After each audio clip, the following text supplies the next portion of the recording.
candidate forum of LA's mayoral candidates. There's 3 ways to vote: by mail, by Dropbox, or in person. My name is Sylvester Rivers, aka Sly Rivers. Every Friday at 8 a.m. we cut to the chase. So what we do is we deal with political issues, and we don't put the mainstream corporate media in.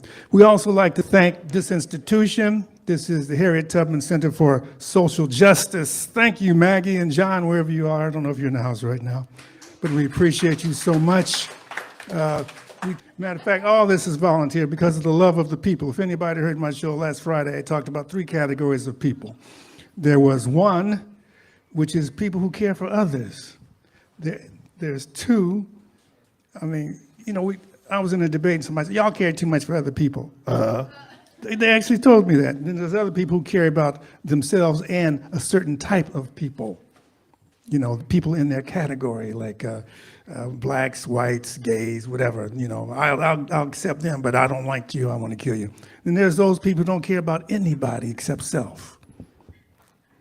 You like yours, what is it, number 46? Like 46. Only me, that's it. We also like to thank Charlie. He's live streaming it. And so let me see if I get on. We like to thank Aki Bamboo for donating the food. And who am I missing? Okay, so what we're going to do, if y'all would take your places, we're going to start this program. This is a Los Angeles mayoral debate, or excuse me, forum.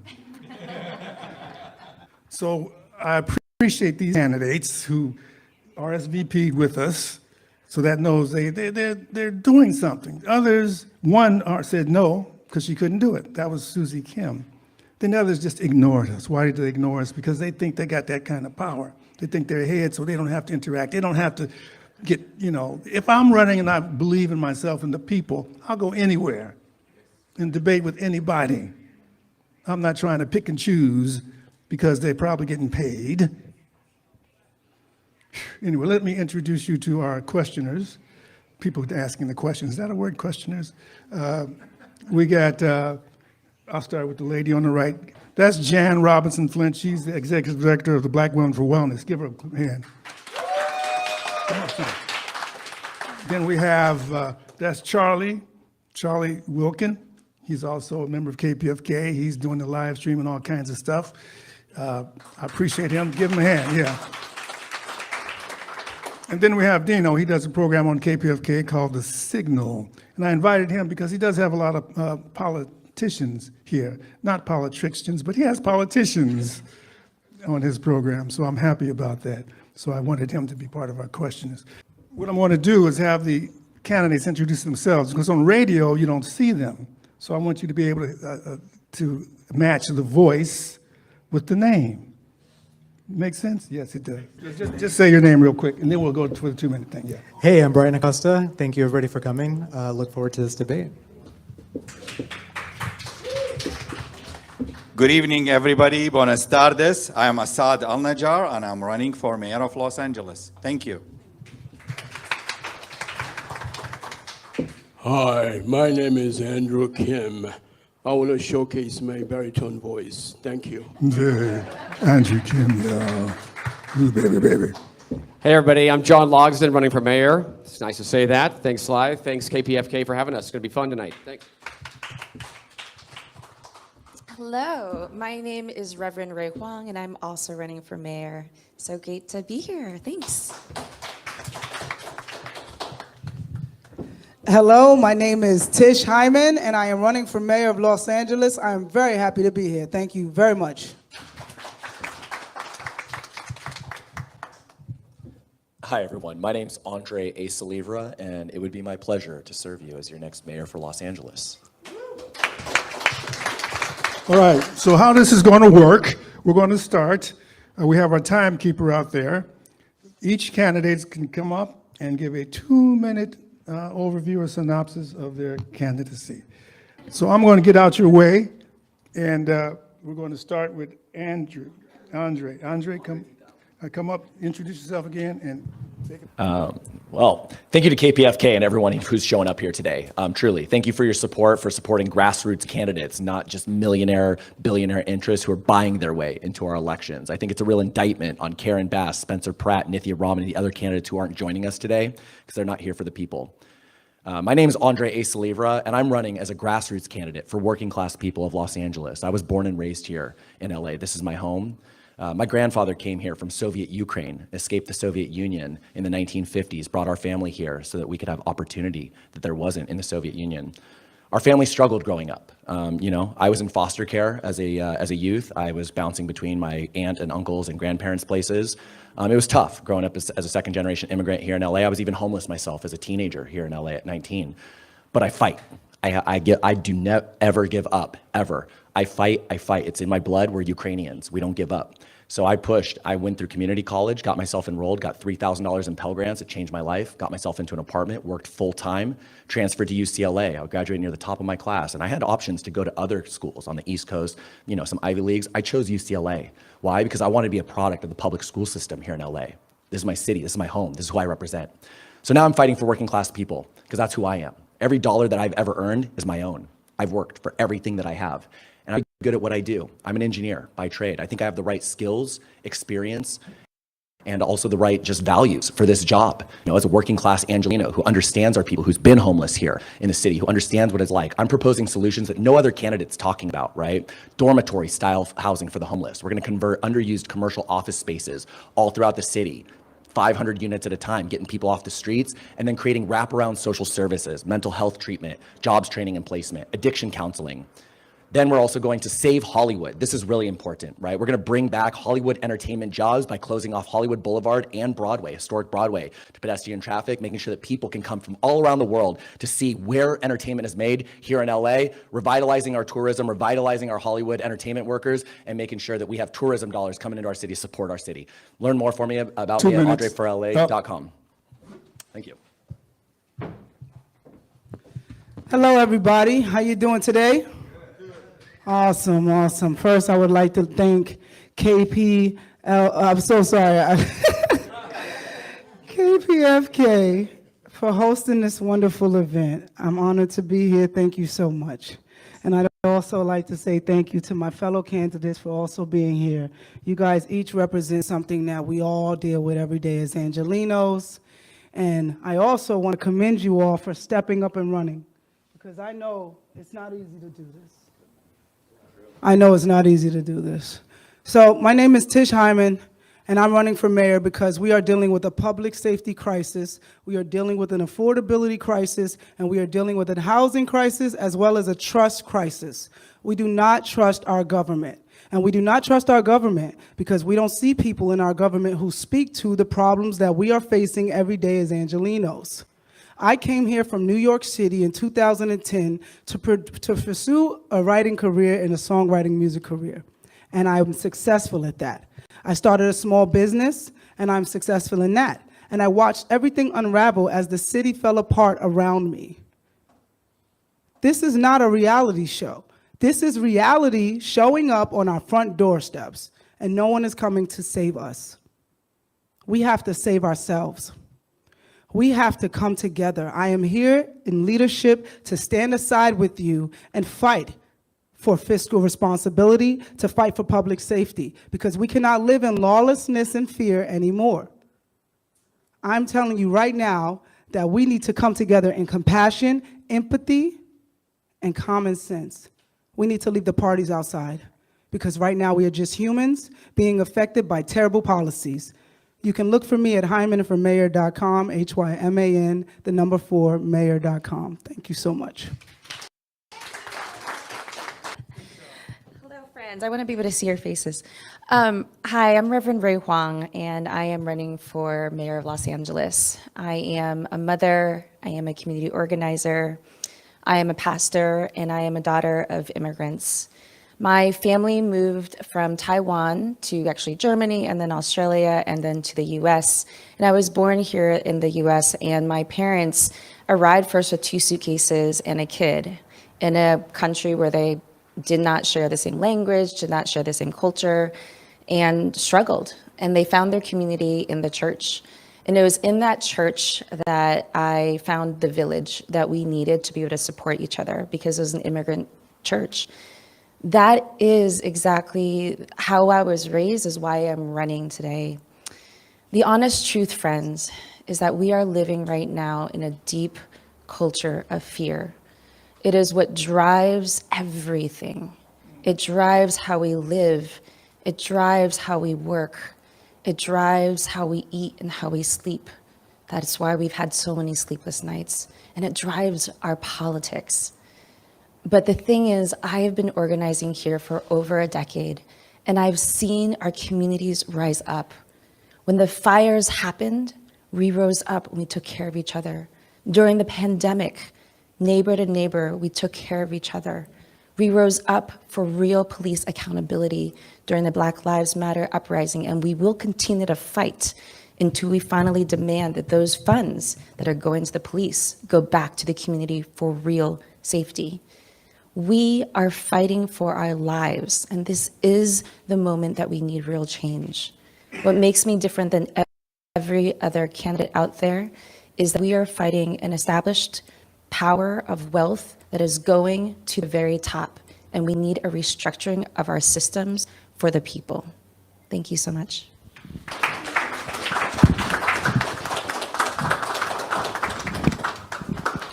Hello, everybody. Thanks for being here tonight. Thanks, KPFK, for having us. My name's John Logsdon. I'm running for mayor of LA.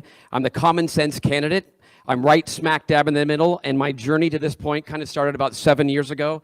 My 8-year-old son and I were in a park in our area, and we were in the middle of a gang shooting while just playing some soccer. It was an intense situation and one that profoundly changed my life. I went into our neighborhood council and immediately started getting involved. Since then, I've been a chair of the Public Safety Committee, and I've also been on the board of the LAPD Pacific Division. So not only that, but I'm a first responder with the ski patrol at Big Bear Mountain Resort. And when the fires happened last year, I was boots on the ground. I was up in the Palisades helping out. Going back even further, I was actually back during Hurricane Katrina. I was one of the first people that was called up to go with the American Red Cross. So I've seen huge disasters, both big and small. My day-to-day job, I'm a producer and a director in the entertainment business. I own a production company, and I've worked on well over 1,000 projects. I've worked on everything from music videos to live concerts to music videos and feature films and documentaries. And I've pulled permits, crew up, work on budgets. So I pretty much do everything within the business, wear many hats. It's kind of like being a mayor, right? Trying to make everything happen, look at committees and whatnot.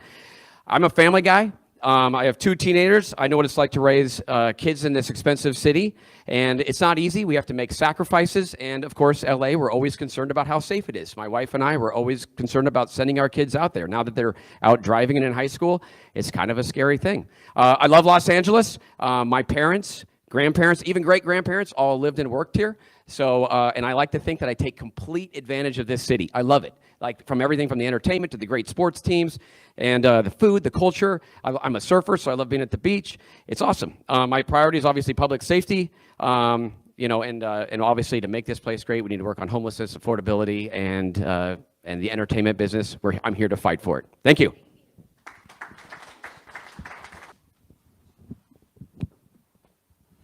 Hello, guys. My name is Andrew Kim, and I'm running for LA Mayor, office of LA Mayor.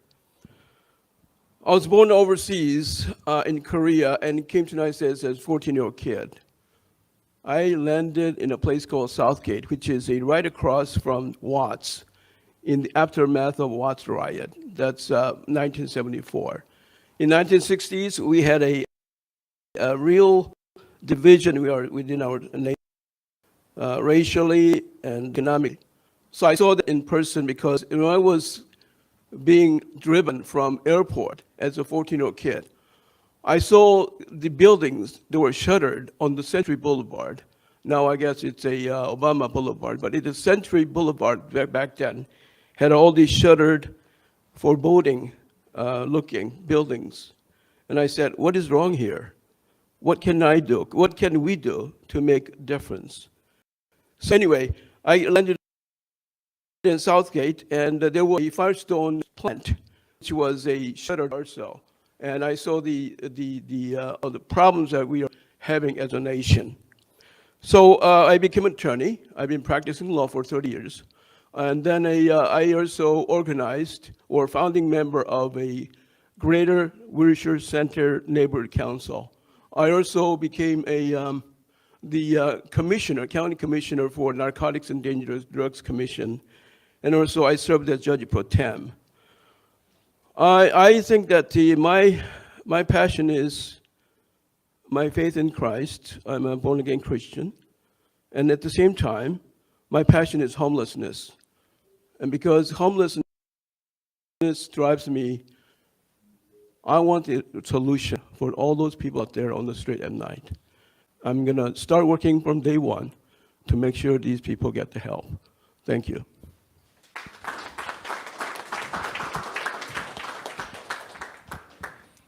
Good evening, everybody, again. It's a pleasure to be here. Thank you, KPFK. And I'm Asad Al-Najjar. I'm an immigrant who landed here in the early 80s in pursuit of education and the American dream. Upon my graduation, I was blessed to start working for the city of LA. And that was the beginning of where I am today, because back in August 1989, in the hiring interview, they asked me the last question, where do you see yourself when you retire? And I said, the mayor of Los Angeles. And on the spot, I got hired. Since then, I started working very hard on that path. So the first decade, I got involved in all kinds of civil engineering projects and structural projects. The transit system, the trains you see, the D-line we just opened, a lot of these, I led the teams to get them there. I was blessed to work under Tom Bradley to begin with, and with the Reardon era, I started learning and working on the budget.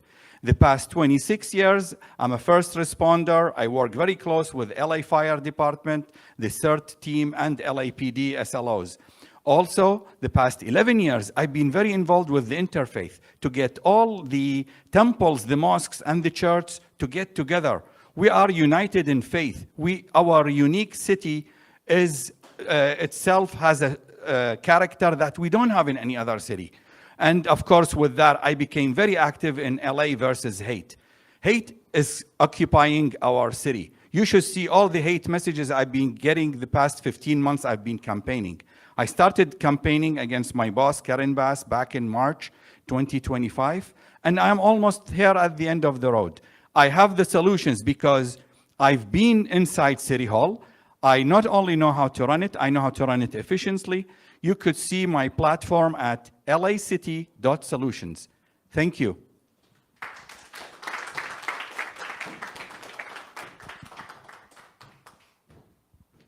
Hey everybody, I'm Brian Acosta, running for LA City Mayor. How many people in here are thriving? Exactly. I mean, Tish said it beautifully earlier.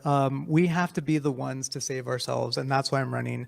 My campaign is really all about setting people up for success and making sure that Los Angeles becomes that shining beacon that we all remember it to be. Because, you know, I was born here in LA. I've lived here most of my life, and I've just seen the city just completely fall from what it used to be. And so my platform is all about affordability, you know, housing, taking care of the homeless problem, and then also creating next-gen solutions for the systems that we currently have, because I feel like we're really running on really outdated systems, and so we need to be able to bring tech in. We need to be able to, you know, take that that next generation thinking to be able to create the new systems for tomorrow so that we can be successful today. And that's truly the crux of my campaign. I love this city, and you know, I plan to stay and fight, whether it's on this platform or another one. I'm not going to give up the fight. And you know, I encourage you to check out my website to see the rest of my platform at acostaforla.com. Thank you. KPFK Media and Cut to the Chase present a candidate forum of LA's mayoral candidates. There's 3 ways to vote: by mail, by Dropbox, or in person. KPFK Media and Cut to the Chase present a candidate forum of LA's mayoral candidates. There's 3 ways to vote: by mail, by Dropbox, or in person. Thank you. All right. Now we're going to throw it over to our questioners. Jan, you want this is Jan Robinson Flint with the Black Women for Wellness. But at any rate, thank you, Sylvester. Thank you, Maria. So what I was going to say, and I think there are 3 mics up here that folks can answer questions with or be prepared to answer questions with.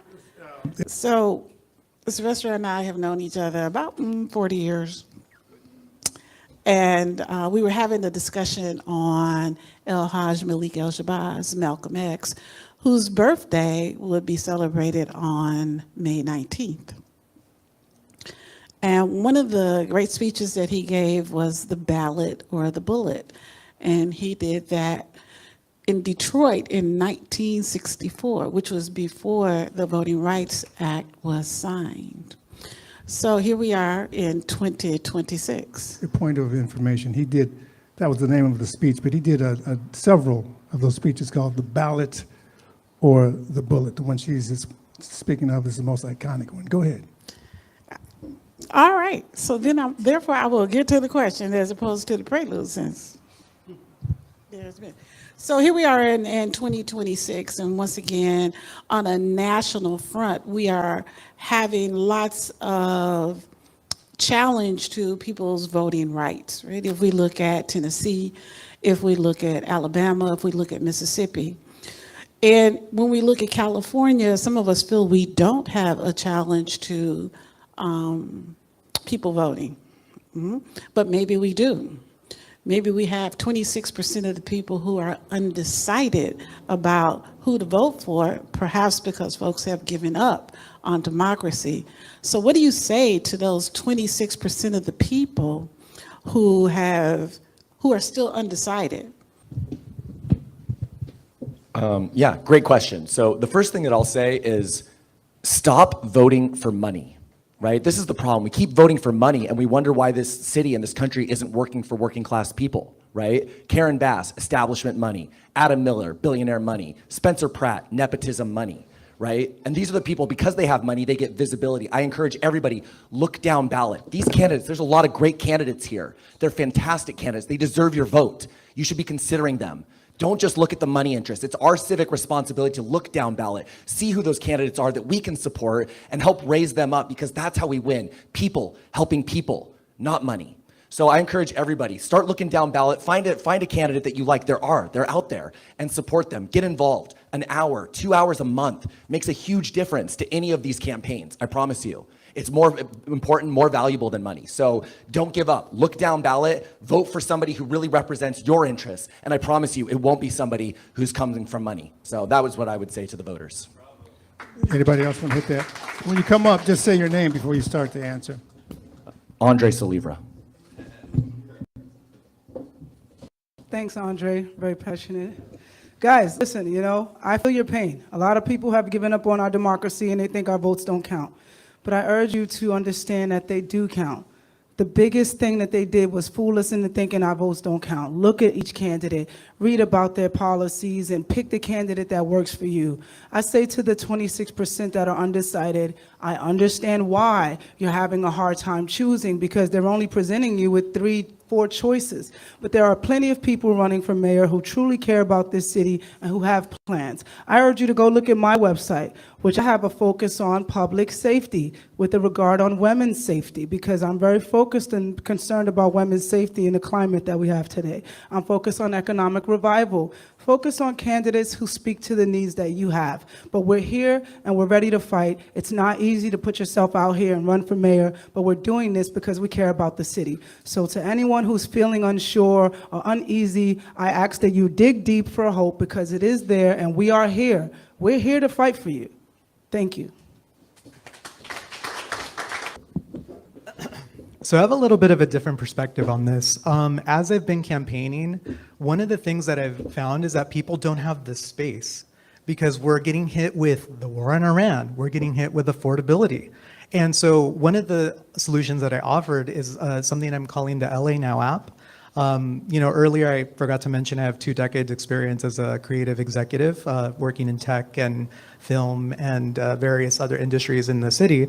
So I developed this app. And so one of the things of the app that I think is great is that it gives the space for it. Because how many people here could have shown up if we actually had push notifications on something for like a town hall? Or having better access to the candidates. Because they're right, there is so many good candidates up here that we're not seeing. So I really think that if we use technology to push accessibility, that's going to be a great way to get more people involved. And that's what I would be pushing for as mayor. All right, so this is Assad Al-Najjar. My platform is based on change and reform. I have a little of a cheat answer coming in from the wall when I came in. I was very impressed with what it's saying there. It says, I call for the people. I worship and kiss the land under their feet, and I will serve them the way they need. This is something really touched my heart, and I'm going to go by it, and I'm going to adjust my platform to that. We are here because we all love Angelenos. We are here all to serve Angelenos. We have a failed mayor. Yes, I see her every Monday and Friday, and believe me, if she listens to 1 in a million of what I say, she wouldn't be in the boat where she is. We have a failed councilwoman. She's lucky CD4 is running the way it is because the people she got know what to do. Right now, change is imminent. You need to find the people, such as myself, who's been building the city, and now they need a chance to maintain it for you, to bring it back to its golden age. Thank you very much. This is John Logston. Okay, yeah, to the 26%, this is what I'd like to say. I am the mayor that everybody wants, they just don't know yet. And I like to say that because, the media, they kind of just go for the top 3, top 4, top 5. And then everybody else is kind of just down here. And I know that firsthand, and I know a lot of us do firsthand. So for the 26%, I think you just got to do some research and look into it because there's a lot of people that you're just not seeing at the top. And I also like the idea of ranked choice ballot voting because I think and if you don't know what that is, it's basically like you can vote for like 3 people, right? And so you maybe pick your top choice and then your second choice and your third choice. And then it kind of weeds out from there because if everybody does it, maybe you get the first top play, the person that is in the media, but then other people are picking people further down the ballot. So that's what I like to say. I know it's kind of a game, this whole mayor thing, and any election, so to speak. So I've learned a lot since I've been in it, and it's very interesting, so to speak. Thank you.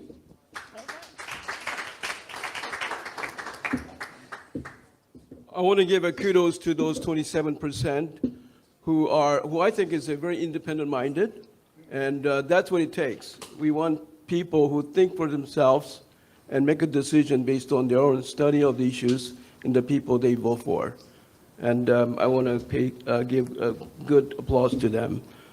I want to say that this is we have a historic opportunity at hand. And it's good that we are so many undecided voters. Because if you vote for those 3 others, unfortunately, I never saw them in the same podium or place ever. So I don't know where they are. I never saw them. I don't think I'll see them, in a few days before the voting take place.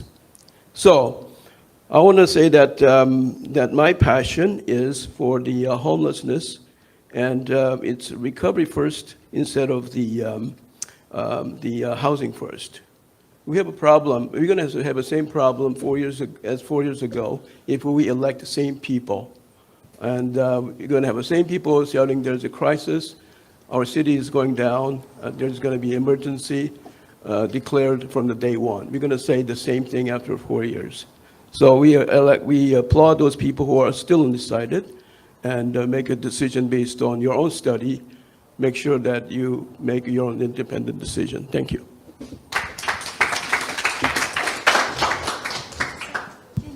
Clarification, how many percent you said this? I said 26, but who believes in polls? That's exactly what I was going to bring up. I'm Reverend Ray Huang, and the truth is it's not that it's only 26% that's undecided. The truth is that 70% of Angelenos sat out of the primaries the last time we held this election. It's not that we have undecided voters. It's that we have people who live here who do not feel represented, who do not feel like this city belongs to them. Right now, what we need to do is to challenge the way that we are currently running our government and our systems, because it's not meeting the real needs of Angelenos. Our system is bent towards retaining power, hoarding power and wealth into the few. The reason why so many of people right here have never been represented in politics, why we haven't been heard, is even in that poll you're talking about right now, did not even include our names, right? I believe my name might have been included, but. Loyola missed you. Loyola excluded you. Oh, there we go. 100 students from outside Los Angeles. So here's the reality. We need a full-on change. And what that looks like is being able to put that wealth and power into our hands. And the way we do it is by fundamentally changing how we vote and make decisions in our city. And that includes participatory budgeting, where we get to decide where our money goes and how we make decisions in the city. Sorry for my time. All right, so we're going to move on to the next panel of questioner. We'll come back to you, Jan. Black Lives Matter grassroots. They did a survey, an online survey, to find out what the people wanted, not what money wants. So the online survey, our next panel questioner is Charlie. His questions are going to revolve. Well, go ahead, Charlie, take it away. All right, so this people's budget comes out every year, and this year it came out at the end of April. And what it especially looks at is what kind of services that people in LA want with their tax dollar going to the city. And some of the key demands were, on this particular survey of 1,300 people, police funding reduction. Nearly 90% of respondents rejected increases in the LAPD budget, which often accounts for a high percentage of city spending, roughly 46% in previous years, and a shift to public services. Residents advocated for increased investment in affordable housing, mental health, crisis teams, and park maintenance. And reimagining safety, a focus on non-police responses to community issues. And the contextual difference is that the mayor's proposed budget for 26-27, in contrast, Mayor Bass proposes $14.9 billion budget that increases police hiring to 510 new officers, targeting 8,555 total officers. Well, in the context that we have, our country has about 10 times more incarcerated people than other modern countries in the world. Would you weigh in on the side that we need more police, more budget for police? Or what do you think of this idea that this people's budget ideas, proposals? So, what is your opinion of those? Go ahead. As she's coming up to the mic, I'd like to just say that the reason Karen Bass, she had promised not to increase the police budget, but she did. So a lot of organizations did not sponsor her for that reason. The other thing is, being a black person in Los Angeles, 10% more black people are stopped by the police. So we don't see it as a safety, we see it as something else. It's another gang, another one of the gangs. But anyway, that was your question. Go ahead, Ray. I am very proud to say that I've been a part of the People's Budget LA Coalition from the very beginning, since 2020, when I was part of the City Hall presentation about the first survey that came out, where we, again, for 6 years, by the way, we've been carrying out this survey. And each time, tens of thousands of Angelenos now have filled out this survey. Every single time, at the very top is housing. At the very top is food security. At the very top is job security, all of the basic needs that we need for us to prevent crime from happening in the first place. Why does crime occur? Because we are in survival mode and we have nothing else to be able to survive with. So the best way to stop crime is by actually providing people's basic needs.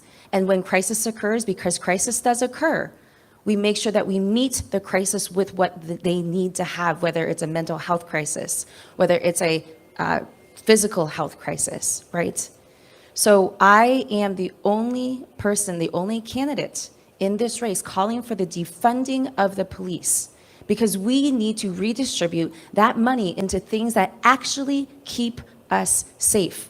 I'm also calling for the firing of Police Chief McDonald, who has not been doing his job in hurting us, in protecting us, and the police need to do their job. So that's why I'm calling out.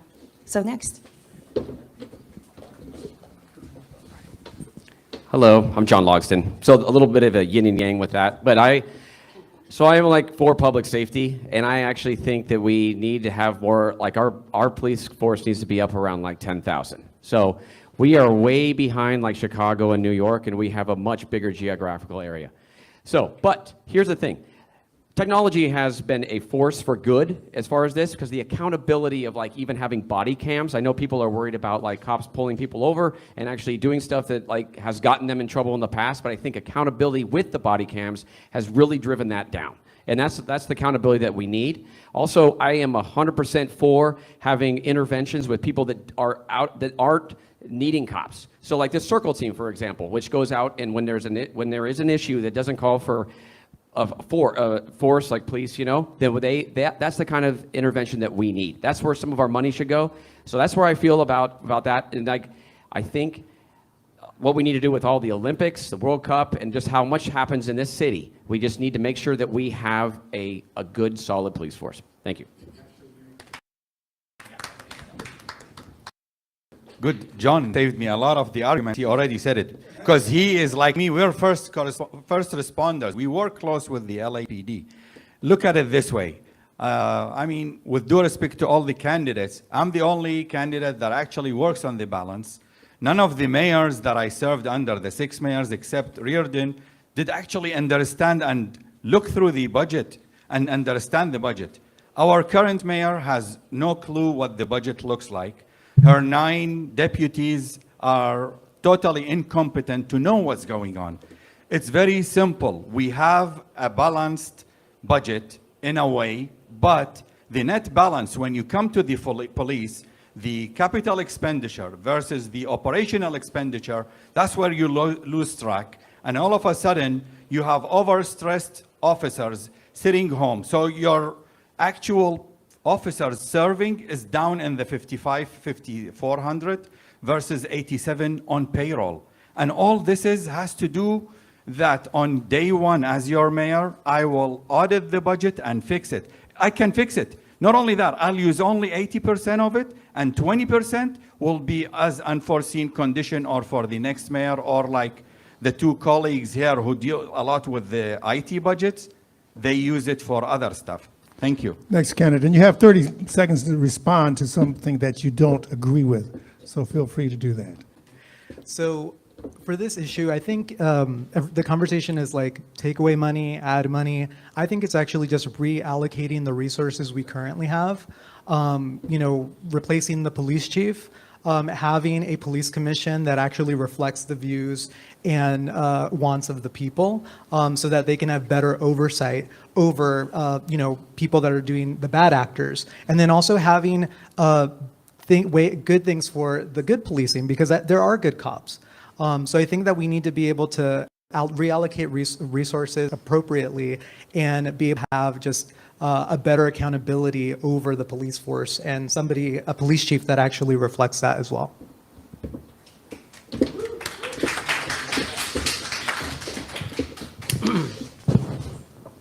Some of you may not know that John was a former police officer himself, so he has a little different opinion about that. I'm also in agreement with John that we need to increase the police presence. I would say maybe about 1,000 or a little more, because I think that safety is a very important engine for the prosperity within our city. So we have a problem with our crime, and that need to be curtailed. And then somebody said that the judge, the police chief McDonald should be fired. I don't know about that. I think he's doing a tremendous work. I think he's doing a good job at a very difficult situation. I think that right now the problem that we have is a homelessness issue that is so dwarfing the whole situation, where the crime and drug issues are prevalent out there. So we need to curtail, as long as we can curtail and take control of the homelessness. I think you can go a long way to make a less burden for our police department so that we can have perhaps less police officers out there. But right now we need the police officer because we have a FIFA and the Olympics that's coming right now. Thank you. I'm just going to say one thing real quick. This is John Logsdon. I appreciate it, Andrew, that you think I was a cop, but I actually was never a cop. I was a first responder, but that's it. So thank you. Just clarifying. I'm all about truth. So there you go. So look, I'm going to answer the question. Yes, I believe in a people's budget. I believe in civic assemblies. My name's Andre Saliver. I'm running to be your next mayor for Los Angeles because I'm representing the people of LA. It's our money. It's our taxpayer money. These politicians think they know better than us where our money should be spent. No, they don't. We need to fight for it. And this is why we don't support LAPD increasing their budgets. Why? Because we see that LAPD has a culture problem. Right? This is the problem. If the LAPD were treating people with respect, with dignity, we might be in favor of increasing their budgets, but they don't. They beat the hell out of us. They fire rubber bullets at us. They violate our rights. They spend $300 million a year in liability payouts. It's a culture problem, and McDonald's responsible for that, and so is the mayor. Right? As mayor for Los Angeles, I'm going to reform culture at LAPD. I'm going to make sure LAPD knows they work for us. They respect us. They treat us with dignity. Even if you're a criminal, you get treated with dignity. Right? That's important. Right? That's justice. That's what our police need to stand for. And so, yes, I believe in making sure that our police are held accountable. We will not increase their budget until they treat our people better, period. Thank you. So guys, I wanted to go last because I'm not an engineer, but I grew up in the Bronx, New York, in an under-policed area on welfare. And I don't believe we need less cops. I think defunding the police is the opposite of what we need to do. We need law and order and accountability. Now listen, we are in a new day where there is technology that can hold officers accountable. We can do better training. We can reallocate money into training so we have less liabilities and they know how to do their job better. But I grew up in a neighborhood where there were no police, and it was scary, it was dangerous, and it was very hard to get them to come out and service my area. When you defund the police, I believe that the poorest neighborhoods suffer because Beverly Hills is not having this problem. West Hollywood is having less of a problem. There's going to be police there. But we need to make sure that our police are trained properly, the funds are allocated properly. We also need prevention programs. What stopped me from turning to crime is having after-school programs. It's those programs that gave me insight and gave me inspiration. There's a balance here that we need. We don't need less police. We need better trained officers. We need better emergency response services. We need to be safe in our communities. So I don't think defunding the police is the thing I support. Reallocating funds and making sure our officers are trained and making sure that the people who need it most get the safety and the help that they need. Thank you so much. I'm Tish Hyman. Just a clarification, it's not to just defund the police, it's to reallocate the money so it goes to other things.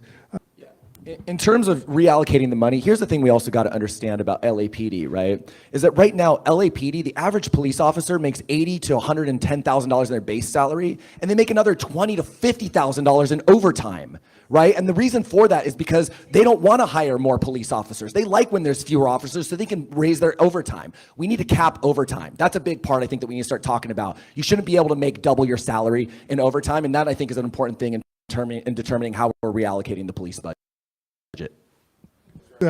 Everybody, right? Everybody went?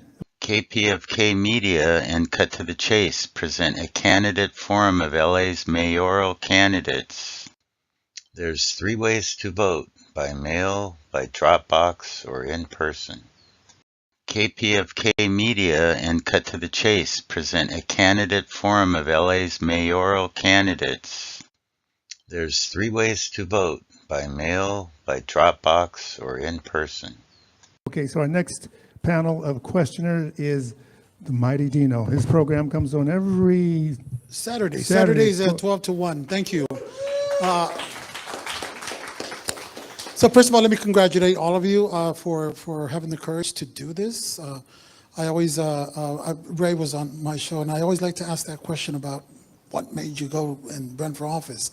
So props to you all. I want to give a little context to my question, and this is going to speak to you all as you face the challenge of one day becoming a public office holder.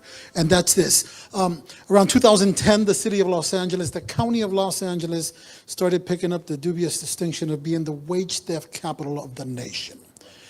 Today, the city, the county of LA, is still the wage theft capital of the nation.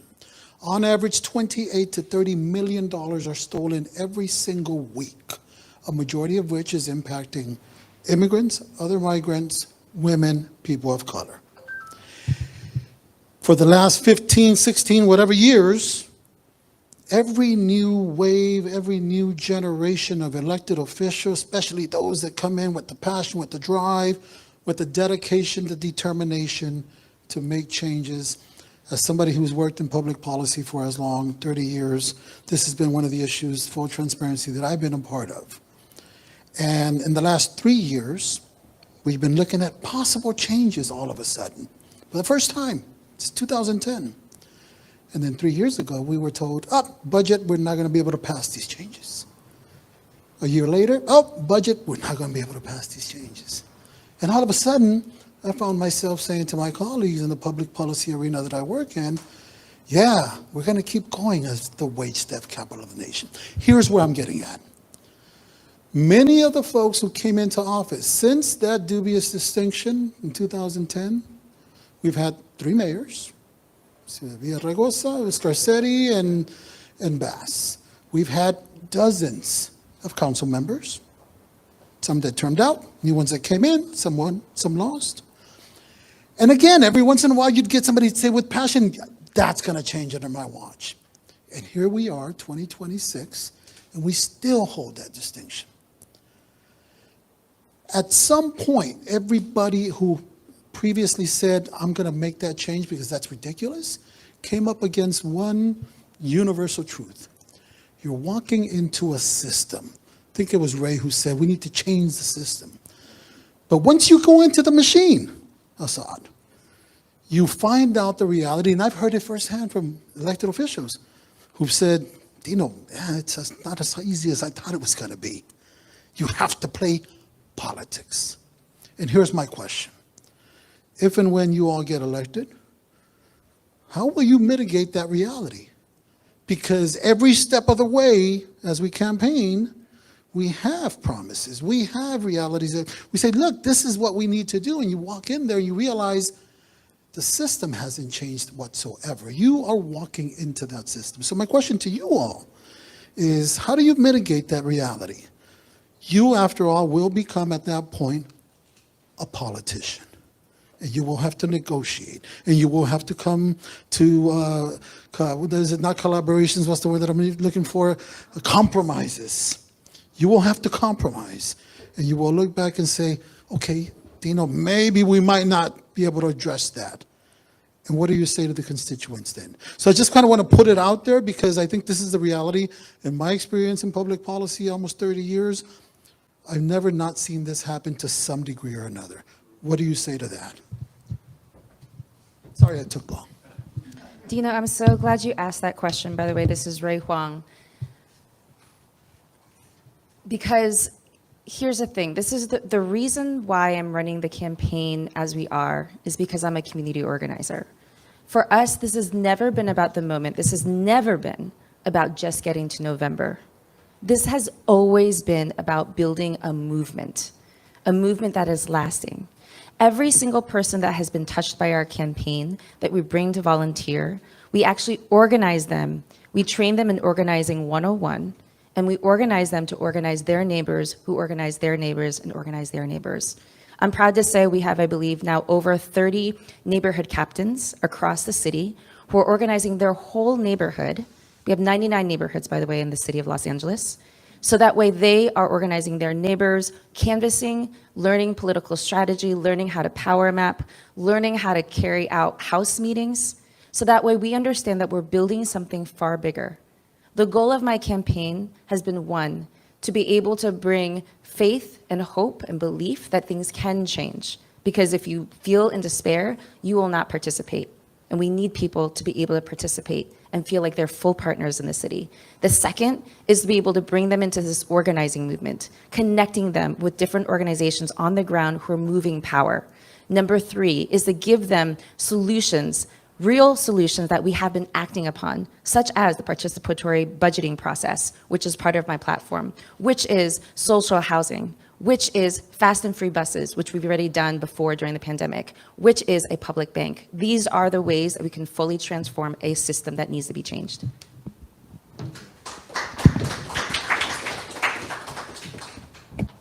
Oh, systems.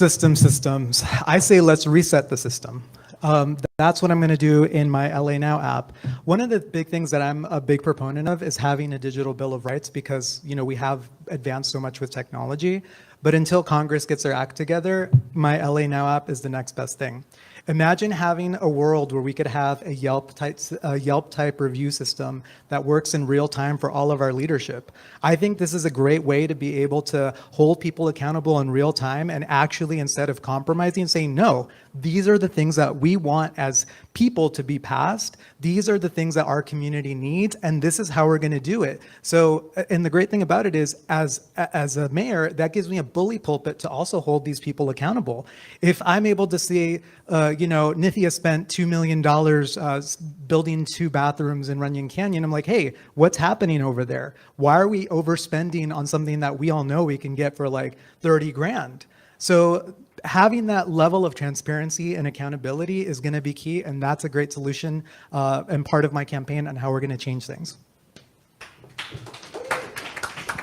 Thank you. This is Asad Al-Najjar. So as a senior manager, whenever I did any of the bids and the projects, I always insisted on the certified wages list because that was my own contribution within my little bound of the projects that I handle to put a limitation on the wage theft. The wage theft is happening a lot, yes. I've discussed it with the DA Hockman a couple times to find solutions on that. Like Ray was mentioning, the neighborhood council, when it started 26 years ago, we had the power to go in and try to do, even though we always stumble on a closed door, but that never stopped us from speaking until we had City Attorney Mike Fura. He put a gag order on us in which I've been fighting since 2016 to get over it. Heidi Stein still tried to put gag on us for us in the Porter Ranch Neighborhood Council not to speak about anything because they go, okay, you're a city employee, you're a Porter Ranch Neighborhood Council, and then you're just coming and say, I am an Angelino? Yes, I am an Angelino. I speak as an Angelino. The way we do it, we expand what I've been doing as a little senior manager in there on a citywide. And then we get the empowerment from the future city attorney to the neighborhood councils. Thank you, sir.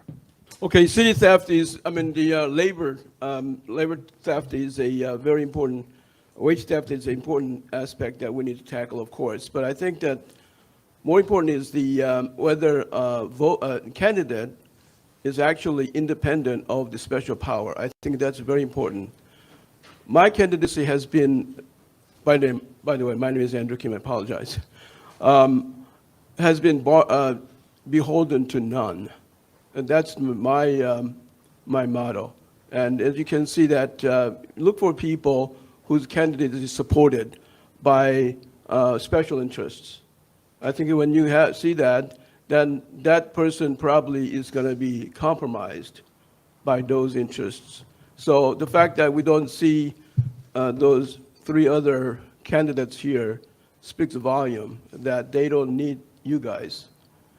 They just need those special interests to get elected, so they don't really need you guys. So I think that that's one way of knowing it. I think that we need to have an independent audit of all the departments so that so that our government, city government, is run efficiently. We did have a Department of Efficiency, but somehow it disappeared, defunded, but we need to bring it back. Thank you. Hey, everybody, I'm John Logsdon. As far as the wage theft, and I think this is where we are in 2026, honestly. I think we're at the precipice of where technology is here and accountability is here. So we should be very transparent where everything is going, how the money is being spent. Now, I'm not a politician, sure.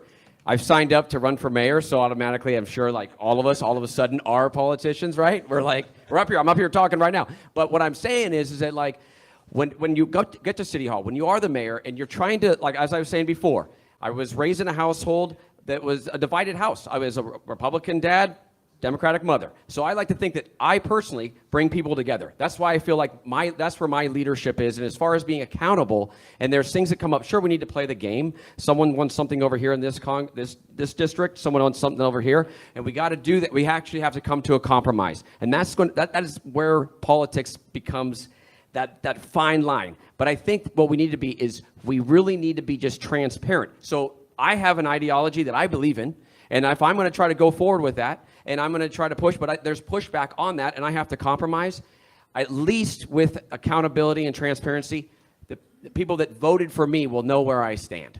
Thank you.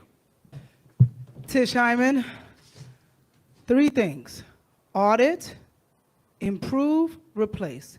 We audit, we find out what works, and if it works, we improve it, and if it doesn't work, we replace it with a system that does work. In regard to how I would deal with other politicians, one, if you look up here, you'll see a lot of people who are running for office who are not politicians. They are people who care. And these are not the only candidates that are coming up and trying to get into seats. There are a lot of council seats that are coming up right now, and really people who care are there. So what I'm counting on is going into a city council, because we have a weak mayor system. So no matter what I want to do, I have to work with the city council. So what I'm really good at, of what I learned in the music business, which is almost an impenetrable business, and I've been for Grammys and worked with Alicia Keys, Ty Dolla $ign, Kanye, it doesn't really matter, but the point is you have to negotiate high stakes, and there's high cost if you don't negotiate properly. I'm a master negotiator. I love people, and I believe at the core of everyone there's some little slight slither of good, and if it's in there, I'm gonna find it, I'm gonna heighten it, and I'm gonna bring it to the room. I can change the energy of any room that I walk in, and I believe in myself and my ability to unite people under one truth. We all want safety, we all want prosperity, and we all want a fiscal responsibility at the forefront of our government. Thank you so much. Tish Hyman.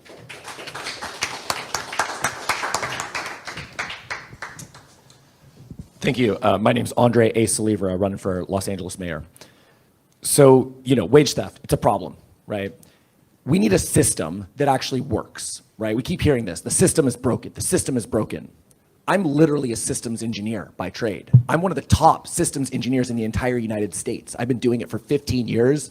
Companies call me when their systems are broken to fix them. Why? Because I'm good at working cross-functionally with lots of people across dozens of departments, teams, executive people, people working in the warehouses, people working in marketing or other departments, right? I can do this at City Hall to investigate the situation, figure out what's going on there, create a solution, right? We create multiple solution plans, figuring out which one of these has its pros and cons, and then we align the people. This is the most important part. We need a mayor who's going to align the people, use the power of the microphone, use the cultural power of the mayorship to align the people behind a common cause. That's why as mayor for Los Angeles, every second Sunday, once a month, outside of City Hall, I'm gonna give a State of the City address, where I will address the people of Los Angeles, right on the steps, telling you what's working, what's not working, who are the roadblocks, who are the people that are preventing us from making progress in our city. I will identify them by name because I'm an independent, right? And I'm fighting for our city, working class people of our city. And I will tell you, the people, how you can get involved, how you can put pressure, where the pain points are,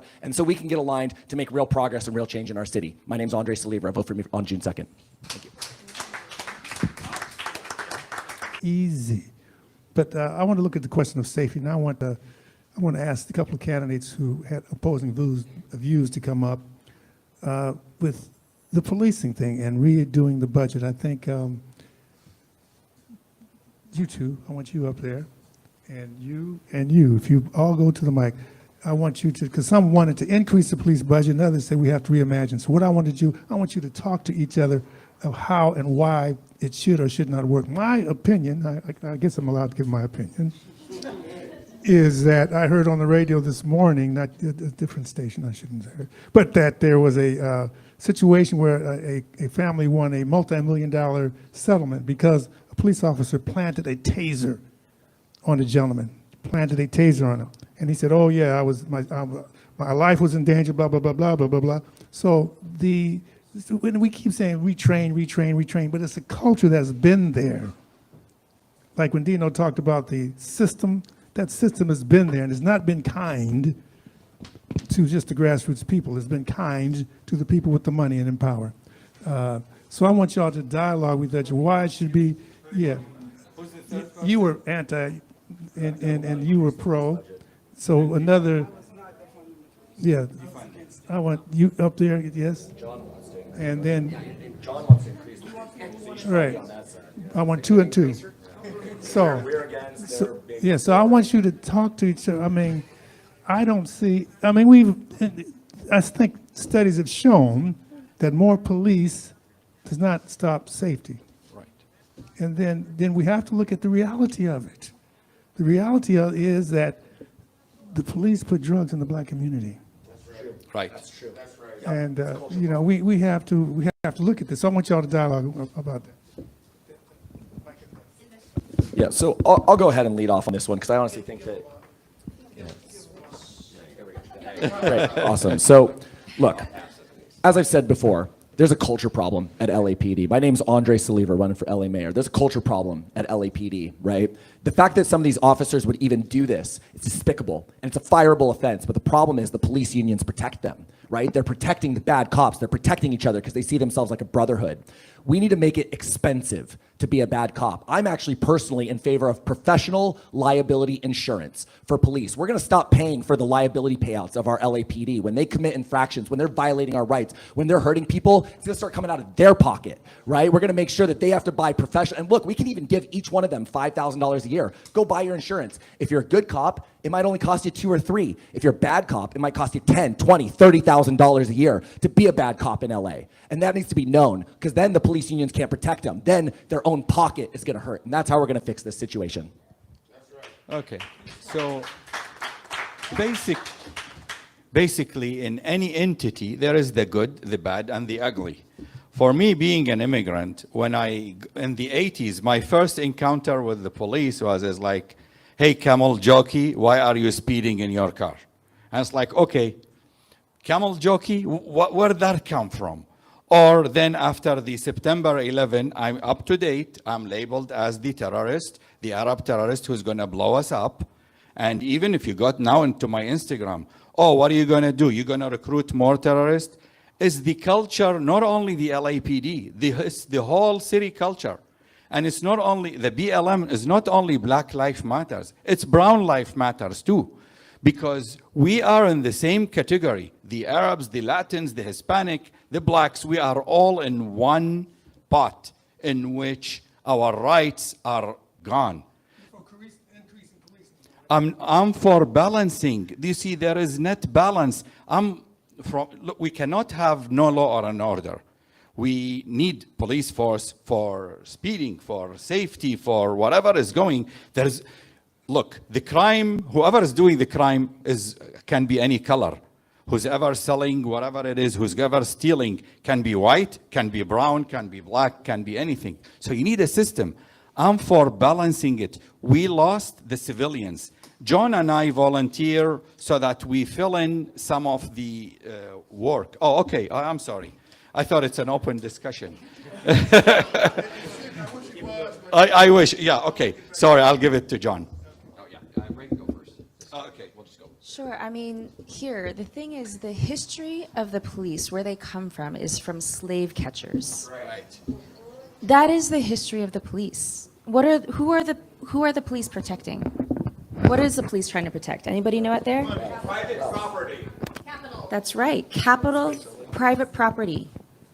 So if the police is meant to serve people, they're not, that's not what they were meant to ever do. That is the history of police. And we've seen it here in the history of Los Angeles, how corrupt, how historically racist classist, homophobic, transphobic, all the sexists, all the things, you could name them, right? And so what we need to do, what Black Lives Matter is inviting all of us to do, is to reimagine what real public safety actually looks like and feels like. Because the Black community, out of all of our communities, including the Indigenous community, we are the ones under threat. They are the ones dying on our streets. And so in what way do we have a gang, an office, a department dedicated to killing our own? You want to talk about real safety? Let's talk about the fact that we have less police officers than we've ever had, and we have lowered homicides. Crime's down. And we're still increasing our police budget. Why? Because the Olympics are coming here, and they're here to protect the capital and the power and the wealth of those who come and see us, this city of ours, as a playground. Well, enough is enough. Let's reimagine what real public safety looks like, and that means having people's needs actually met. And real quick, I just want, okay, please Well, applaud. okay. That's great. Please Does applaud. it work? And I Okay. really, real quick, I just want to add real quick to that. She identified something that's really, I'm just going to add a quick second, something that's really important. We need to make sure that there's also an educational component, mandatory education, right, for our LAPD, because let me tell you, 2 times so far on this campaign, while I was flyering in public, doing my First Amendment right, LAPD cited me. I was cited by police officers twice because they don't even have enough education to do their job. So I think that's Okay. important too. Here's the thing. This is amazing. Sly, thank you for having this. What's that?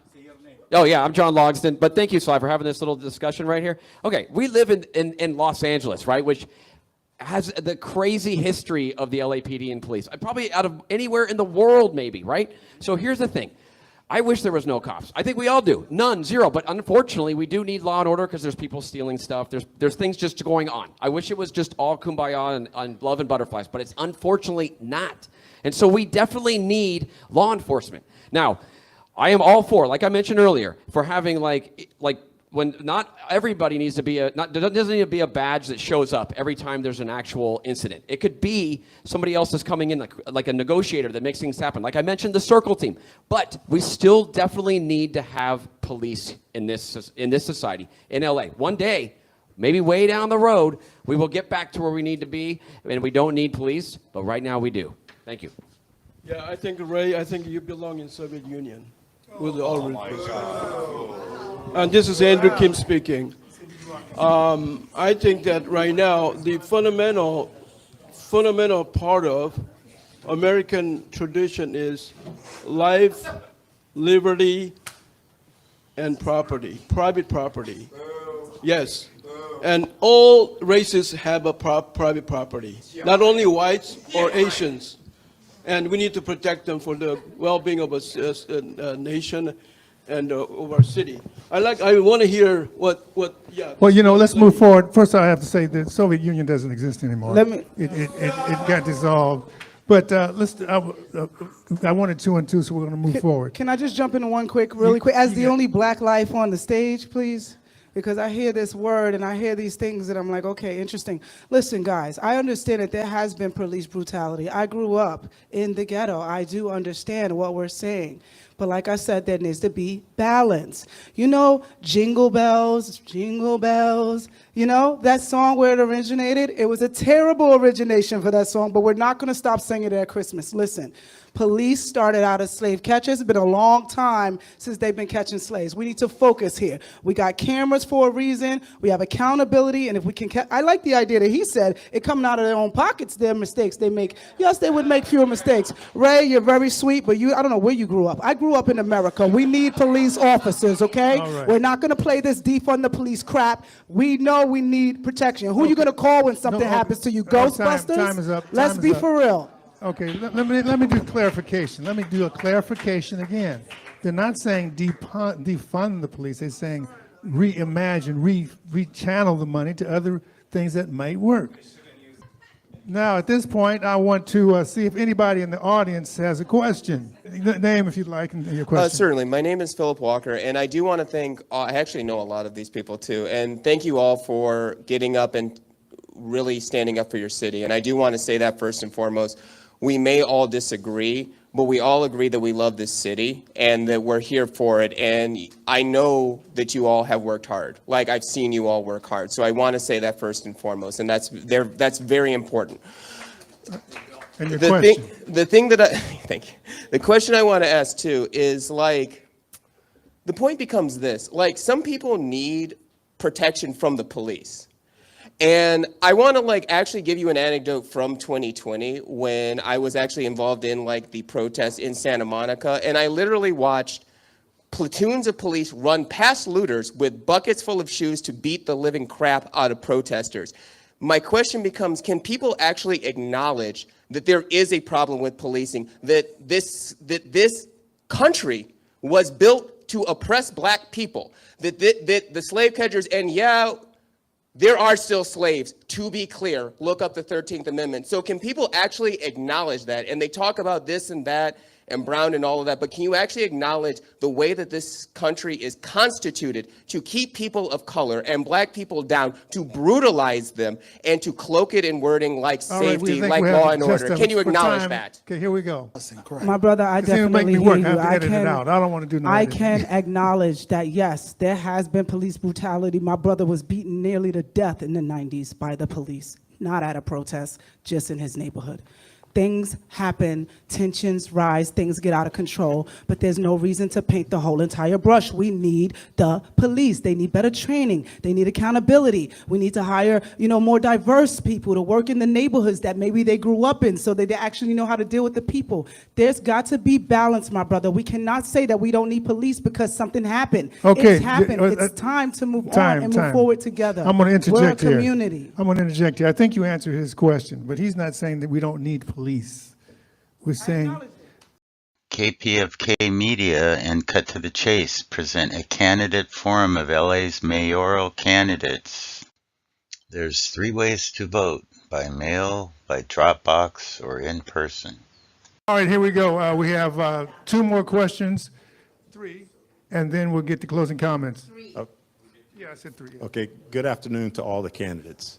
And I've heard a lot about homeless problems here in the city. My question is, as mayor, I don't know if you have the ability or authority, but someone like me, I'm retired. I've worked for 40 years. I'm collecting my Social Security now. Where can I find affordable housing so that I don't become homeless? Because the average price of a home here in Los Angeles is well over $500,000 or $600,000. That is out of my bracket. So where or how would you address affordable housing so that I'm not a drug addict, I'm not a criminal, I don't have a record, and all the issues about homelessness have been about someone that is not like me? Thank you for that question. Brian Acosta here. So I think it's a layered thing because right now also what's happening, why, when people become homeless that are, working individuals, because there's a lot of people that are working poor, it's really hard to get back into housing because it's so expensive. Who has $8,000 off, just to get into a place? So one of the things I want to do is I want to have a layered system where people can, if you're a good renter, maybe you only pay the first month's deposit, you're able to just access a home more easily. Also, I want to push co-op housing where we would have studios, 1 bedrooms and 2 bedrooms for like, $200,000, $400,000 and $600,000, where instead of renting from somebody, you'd be able to build equity. And the great thing about co-op housing is that it'd be non-speculative so that future generations would also be able to have permanent affordable housing. Thank you. Yeah, this is Assad Al-Najjar. I'll refer back to what I stated earlier, the 277-page plan we have. Plus, during the Garcetti era, myself and a lot of the senior engineers, and even including my wife that works in the city of LA, we started working on the Abridge home, in which identified a lot of the buildings to be refurbished. We put how we're going to do the asbestos cleaning. We defined how we're going to have a retrofit. We defined how we're going to build tiny homes. We put a plan on the container homes. We put a plan on the prefabricated homes. Everything was going in. We have budget. The city of LA has the money. Right now, it's wasted left and right, and nobody knows where. I know where it's wasted. I know exactly. There's like a $400 million disappeared, and I keep asking my boss, hey, Karen, where is the 400 million? And it's like, get out of the room. You don't belong here. No, really, we have it. We can do it. It's got stopped. Garcetti used COVID to stop, but then now, with me, I know where it is. Day one, implemented. I fire all the deputies and all that. I have a great team here. They are ready. We are all, look, maybe one of us is gonna be the mayor. And whoever it is, we're gonna work collectively together because we complement each other. Thank you. Thank you, Assad. And yes, it would be my pleasure to work with any number of these people here. Truly, Assad's fantastic, but everyone here has smart ideas. And my friend, your question resonates with me. I was homeless here. I've been homeless here. Even now, after I've made it, whatever, I still rent. I've rented my whole life. I've paid $300,000 of money that I've earned to landlords. I own nothing, and they want it to be that way. The solution, social housing. We need to improve social housing. Every other modern country around the world has some amount of large-scale social housing. 40, 60% of people live in social housing, dignified social housing, right? We make it a priority, right? So it's not a speculative asset like Bryant was talking about. So it's something that people live in, working class people. We don't have to worry about their rent going up despite the economy struggling, which is happening right now to everybody in our city, right? We need more social housing options. So that's why I'm promoting public dormitories, right? For the lowest, most vulnerable, with even single room occupancy and even places to move you up. And then I want the city of Los Angeles to buy apartment buildings, own and operate those all throughout the city. Social housing options where if maybe you're a city employee, you could get one of those. And they're nice, they're dignified, they're modern, they're new. But we need our government everywhere, not just here in LA, but around the entire United States to start investing in social housing for the people. Thank you. I agree. So we often talk about housing and homelessness as two different things, but the reality is they are two sides of the same coin. And the antidote is permanent affordable housing, and it is through social housing. I'm proud to say that I've been working on social housing for the last 6 years of my career. I have helped pass a statewide bill that is a study bill on social housing in the state, so we can identify what strategies and solutions we need for the state to be able to build out the infrastructure we need to expand social housing in the state of California. I sit on the advisory committee of the state, and over the last 6 years, I've been also supporting our Measure ULA, which is now revenue for social housing, which is right now being under threat and under attack by Mayor Karen Bass and also Councilmember Nithya Raman.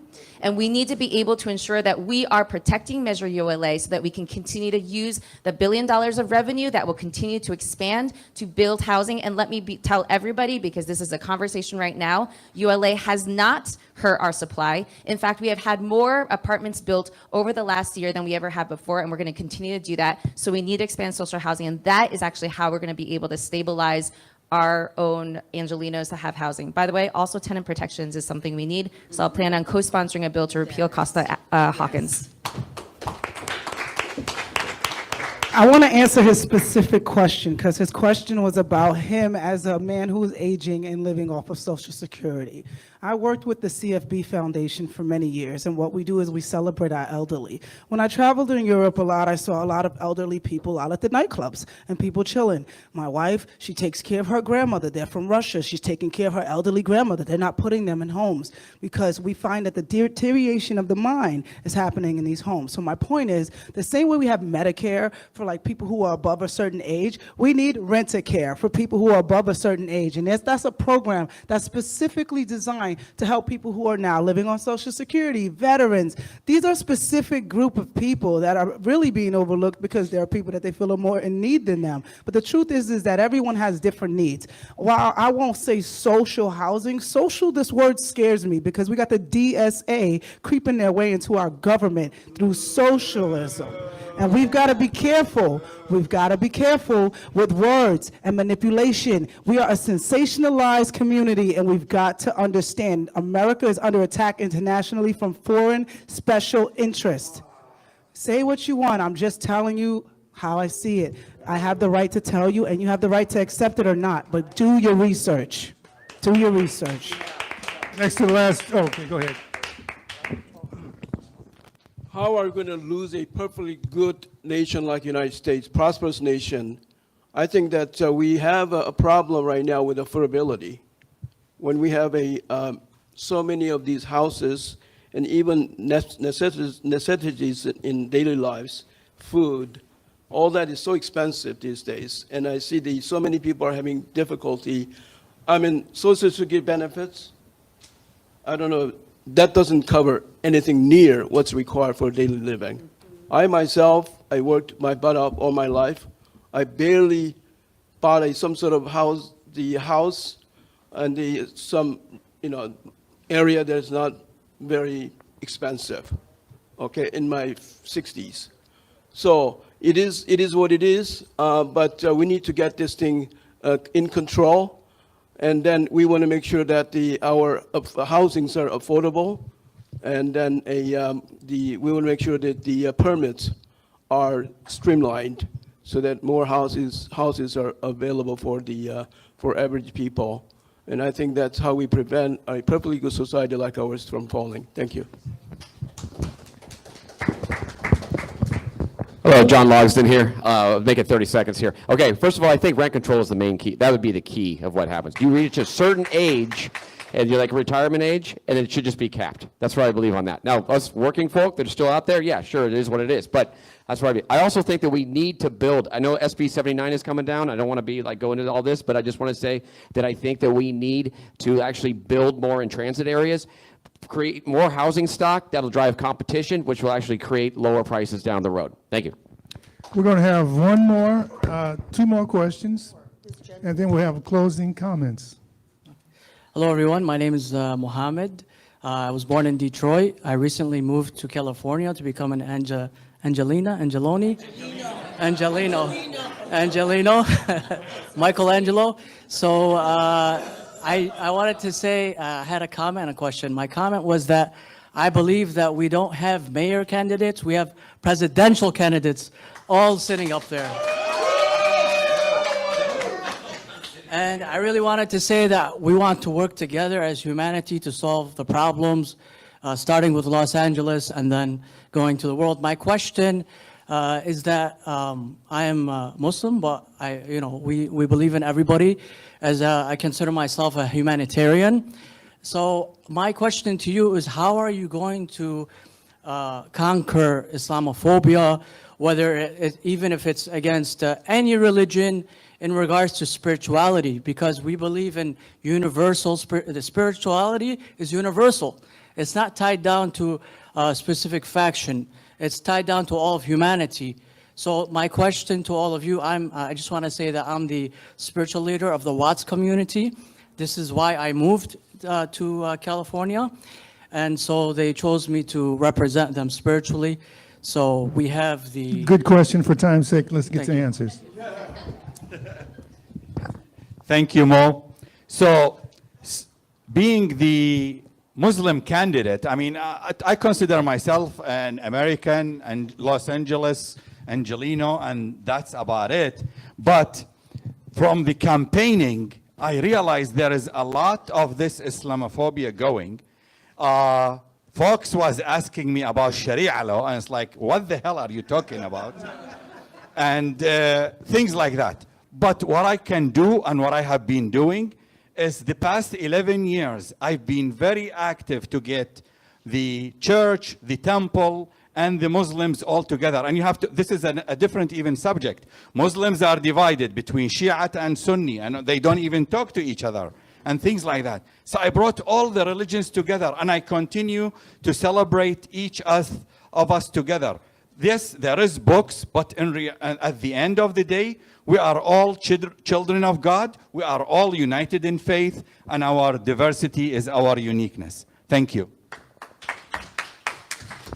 That's really great, and I want to applaud Assad for his efforts, truly. He's been really a leader in helping unify all the different religions and sects around Los Angeles, and truly we need that right now. And I think, you mentioned the right point. You said you're a humanitarian first. That's what matters, right? And here's the difference, is that we have religion and we've got humans, right? I'm an American first. I'm a Ukrainian second, right? I'm a humanitarian first, I'm a Christian second. And it's when you start to put your religion ahead of your humanity, that's when it becomes a problem. Then you're a fundamentalist, right? We need to push back against fundamentalists. They are people who would put their religion ahead of the humanity of everyone. And so I think that's the important thing. It's a cultural change that we need to promote, and I will do that as mayor of Los Angeles. It's okay. You could be any religion in the world, and it's great. But we have to put our humanitarianism, our humanity first, and then our religion second. So thank you, guys.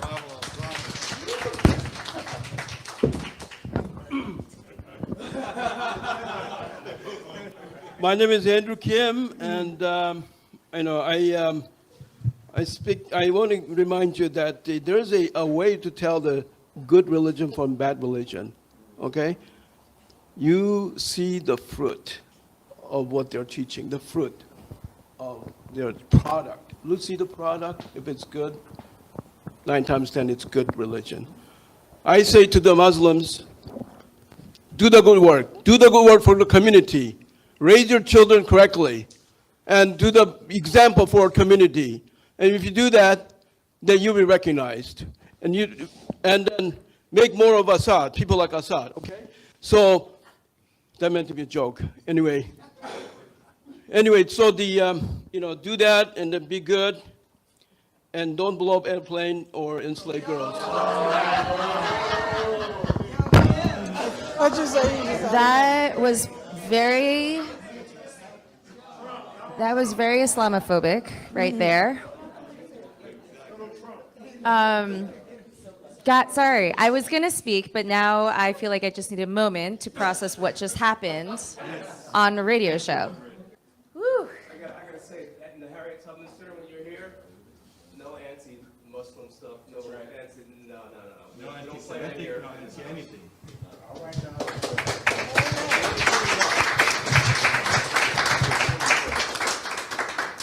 There's no such thing as good religion and bad religion. There are people of faith, all of us. Whew, sorry, I am still processing, y'all. I am a pastor, and I have been working my whole career around bringing different faiths together, whether you are somebody who considers yourself a person of faith or not, to be able to figure out where and how we are moving to build and to challenge and to change this world together. And that is the only thing, that is exactly what we need to do to be able to combat Islamophobia, to combat anti-Muslim sentiment, to combat anti-Semitism. These are all the ways that we need to come together, as we do have to actually spend time together. I spent time in the West Bank myself. This is why I am for Palestinian liberation, and I feel very strongly about it. And so the ways that we can be able to bring ourselves together is that we have to actually create third spaces. And this is why actually something like fast and free buses, I actually see as a way to be able to bring our communities together, as well as creating more opportunities to continue to build with our faith communities to solve our problems. And so I've actually been very active in this for a long time, working with Clue, working with LA Voice, and I will continue to do that as mayor of Los Angeles.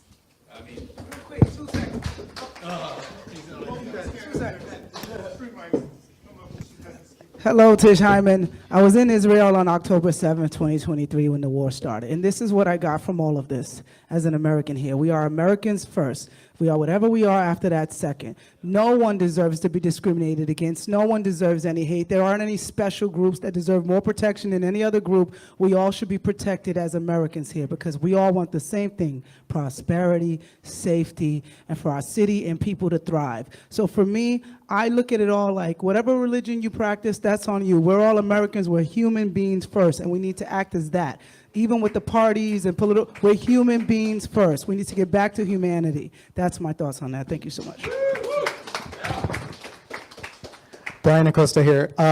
So as a tech person, I actually think that because technology has evolved so fast, right now what we're feeding is the algorithm. The algorithm is what's really hurting us because what gets clicks? The people saying all these nasty things. And so as mayor, what I really think we need as a mayor, we need somebody that understands the technology side so that we can actually push back on it, because that's what's dividing us right now.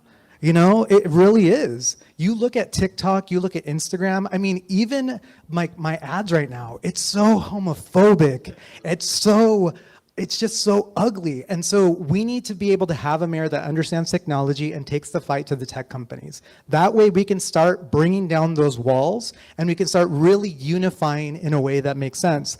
Also on my LA Now app, there's a feature so that you could actually see what cultural events are happening, because right now we don't know.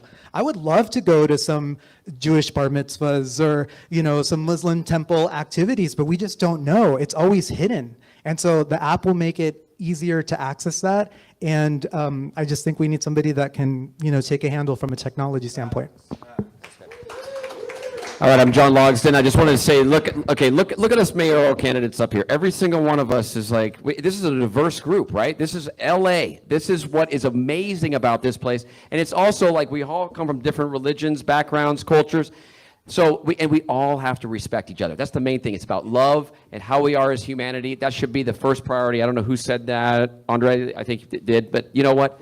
Let's just be good people. That's all it is. If we were all good people, we wouldn't need cops. We wouldn't need all this. We would be able to just police ourselves. That's where it all is. So let's just be nice. And there we are. Thank you. Okay. Okay. Did he speak? Did you speak already? Yeah. No. Sit. We have one last question. You already spoke on this question. Okay, you want to speak? Yeah, you can do that. Somebody. Because, like 30 seconds. It came out really wrong that I somehow dislike Muslims or Islamic religion. No. What I'm saying is that I love all the religions. Islam is one of the main religions that I respect. That's all I have to say. All right. You made a joke with bad taste. I think that's what happened. All right. So this is KPFK's Mayoral Forum. We're wrapping up now, and we're going to have one last question from Executive Director of BW, Black Women for Wellness, Jan Robinson Flint. Go ahead. Okay, so I'm here today wearing my Black Women for Wellness Action Project hat. Black Women for Wellness is a 27-year-old organization in Los Angeles. Black Women for Wellness Action Project is a C4 organization. We started in 2017. So I actually have a couple of reminders and a call to action for you all. So today is May 16th. The last day to register to vote is May 18th, right? So that's this week coming up. Now, you can go and vote at a voter center, but then your vote is your ballot is a provincial ballot. It's counted last, okay? So your call to action, everybody in Los Angeles is not registered to vote. Register for people to vote, because every single one of these folks up here need people to vote for them, right? So one website that you can go to is called 1 Million Black Voters Rising. This is a national movement to register 1 million new black voters. This is because there has been such an attack on black voting rights all across the South. Okay, so I'm gonna tell you that website one more time, 1millionblackvotersrising.org. And your charge and your call to action is to register 4 new voters before May 18th. You got 2 days. You know somebody. You might know a 17-year-old who will be turning 18 before the day of the election. There's a lot of Doris. And don't just tell him to vote. Educate him a little bit. I'm going to get on to the second voting, thing. Go ahead. Okay. The second thing in terms of your call to action, we live in Los Angeles, we live in California, we live in America. It's a democracy that costs money. So if you believe in one of these candidates up here, send them some cash. Make a donation, because they need money to make it happen. No doubt, they need money. Yes. Okay, so they need voters and they need money. So, I mean, it's great to applaud them and to listen and say, yeah, that was a good answer, but really put your money where your vote is, right? Because that's important. That way they don't have to take money from big oil or industry like that, and they won't be then subject to the whims of that industry. If you want a people's candidate, you got to fund a people's candidate. Okay, All right. One more point. got it. And then that is, there are plenty of people in Los Angeles who cannot vote, right? Sometimes for various reasons, in terms of it could be a conviction, it could be a citizenship status. But you know what? They can influence people, right? So if you run into folks that you are attempting to register and they can't vote, information is so critical. Have that house party, because chances are they know some folks who do vote and they can influence them, right? So you got actions. We are close to June 2nd. Voter centers open on May 23rd. That's next Saturday. There is challenge to the post office right now. So a lot of people might want to wait until the last day to mail their ballot. I'm going to suggest you not do that. I'm going to suggest that you get your ballot in, if you're mailing it, well before the day of the election, because that postmark might not get on that ballot until well after the election if you mail it on that day. So you want to make sure your vote is counted. If you're mailing it by getting it in, I would suggest a week before. That means this week. So if you're mailing it, mail it early. Well, not mail it now, because the challenge is the post office, and will it get the postmark on it in a timely manner if you mail it on that day? So that's just being the practical person here in terms of if you want your vote counted, if you wait till the last day, take it to a voter center and drop it in. Don't put it in the mail. So my question would have been to all of you, what is your path to victory? I pulled out my ballot. This is not my ballot, this is a sample ballot. There are 14 names on this ballot in a space where you can write in a name. Yes. So that means you got to have a path to victory, right? How do you get to be in this jungle primary, one of the top 2 candidates to keep it moving forward? Great question. Let's do this. Let's wrap that into your closing comment. How's that?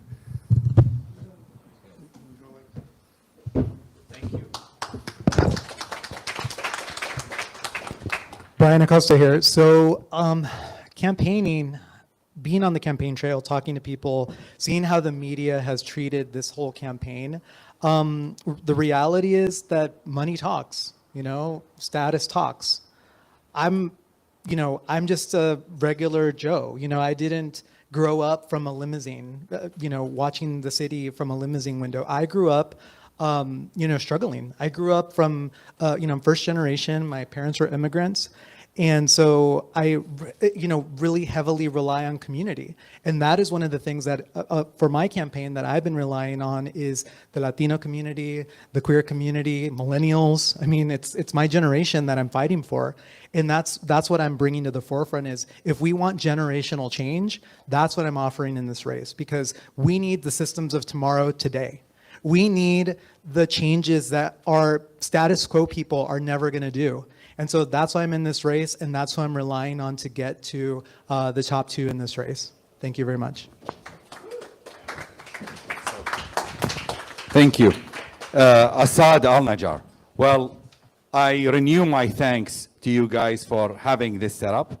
And I'm so proud to be among the best team in Los Angeles. And I really, from my heart, wish one of us is going to be the mayor, because I have no respect for the other 4, really. What I can do is, and what I can bring is 37 years of really hard working to be where I am today. And that has really been the path for me.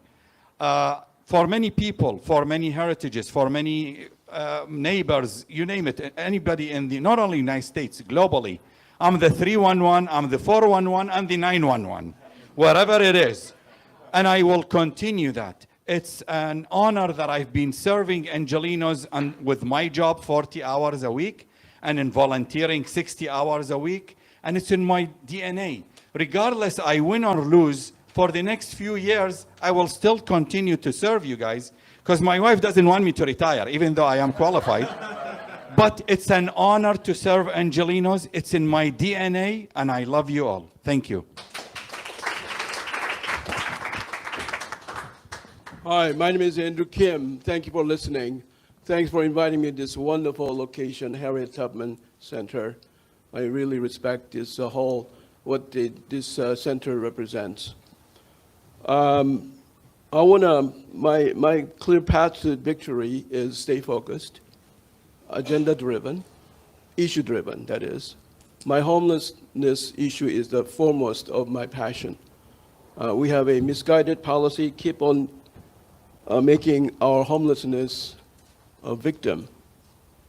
Unfortunately, our homeless populations are victimized by the system. My logo is my motto is Project Liberation Los Angeles. I want to liberate our city. I want to liberate our homelessness people. I want to liberate our family. I want to liberate my church. I want to liberate American dream. Thank you.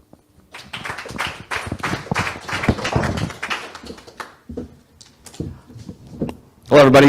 I'm John Logston, and I just want to say, as far as how I'm going to make it to the top 2 for November, I'm just head down. I'm going to try to make it happen. I'm going to work as hard as hell. But here's the thing. I'm a regular, everyday guy. I work my tail off for actually my 9-to-5 job. I've got kids. I got a lovely wife, and I am a true Angeleno, and I'm fighting for LA. And I work in the business, in the entertainment business. I believe I'm one of the only ones in this, in the group that actually is boots on the ground working every day. I got 2 jobs coming up this week, which I'm juggling the mayoral thing and actually producing. So I'm going to fight hard to make sure that there is no runaway production and that we are keeping entertainment, film business here in Los Angeles. That is my #1 goal for like the next 2 weeks. Get that word out and make it happen. Let people know that I'm fighting for them because there's a lot of Angelenos doing that. Okay, here's another thing. Obviously, my slogan is let's go. And that is really, we need to make things happen quicker in this town. I've seen how the current mayor right now has, everything has just been on fast forward in the last few months, but there was 3 years where things were just not happening. So we need to make it happen right now. Let's go. Thank you. And I want to just thank everybody here, everybody that's listening on the radio and in here in this room. Take a deep look at everybody up here. Look at the platforms because they are all great and everybody put their heart and soul into that. Look at mine, logsden4la.com. Thank you, and thank you to KPFK. Appreciate it. Whew, sorry, I'm still processing, to be very honest with you, what happened back there. I'm just being so honest. I felt like my gut was punched to hear the anti-Muslim sentiments named on the stage, which just zero tolerance for that. Period, in this city. As far as how our plan to win, I'm very proud to say that we have now raised over $500,000 with matching funds to be able, with zero money from corporations, zero money from lobbyists, over $500,000 to be able to put into our campaign. We have knocked on thousands of doors, and our field capacity is we are focused on that and to make sure that we hit as many possible doors as we can by by June 2nd. We have reached 500,000 people now on social media. We have well over 1,200 volunteers who are actively engaged in our communities and actively engaged in our campaign. This is the path to win, is that right now we are in a culture of fear. People are too afraid to be able to even imagine that this city could work for them, that they could have a life here. We need to change that around. And that's exactly why I'm running for office, because as I've been saying, it's not that the system is broken. It's that the system is working exactly as it's designed to work. The problem is it's not designed to work for you and I. And that's why we need to mobilize, move, show up, vote, volunteer, get activated, and finally change the system so that we make sure that this city works for working Angelenos. Tish Hyman here for my final word.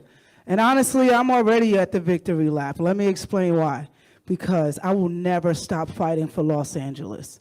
Something awoke inside of me. And I left the studio with Ty Dolla $ign, I left Kanye, I left everybody at the studio to fight for this city, and I'm going to keep fighting. You know why? There's little girls dependent on me. There's women dependent on me.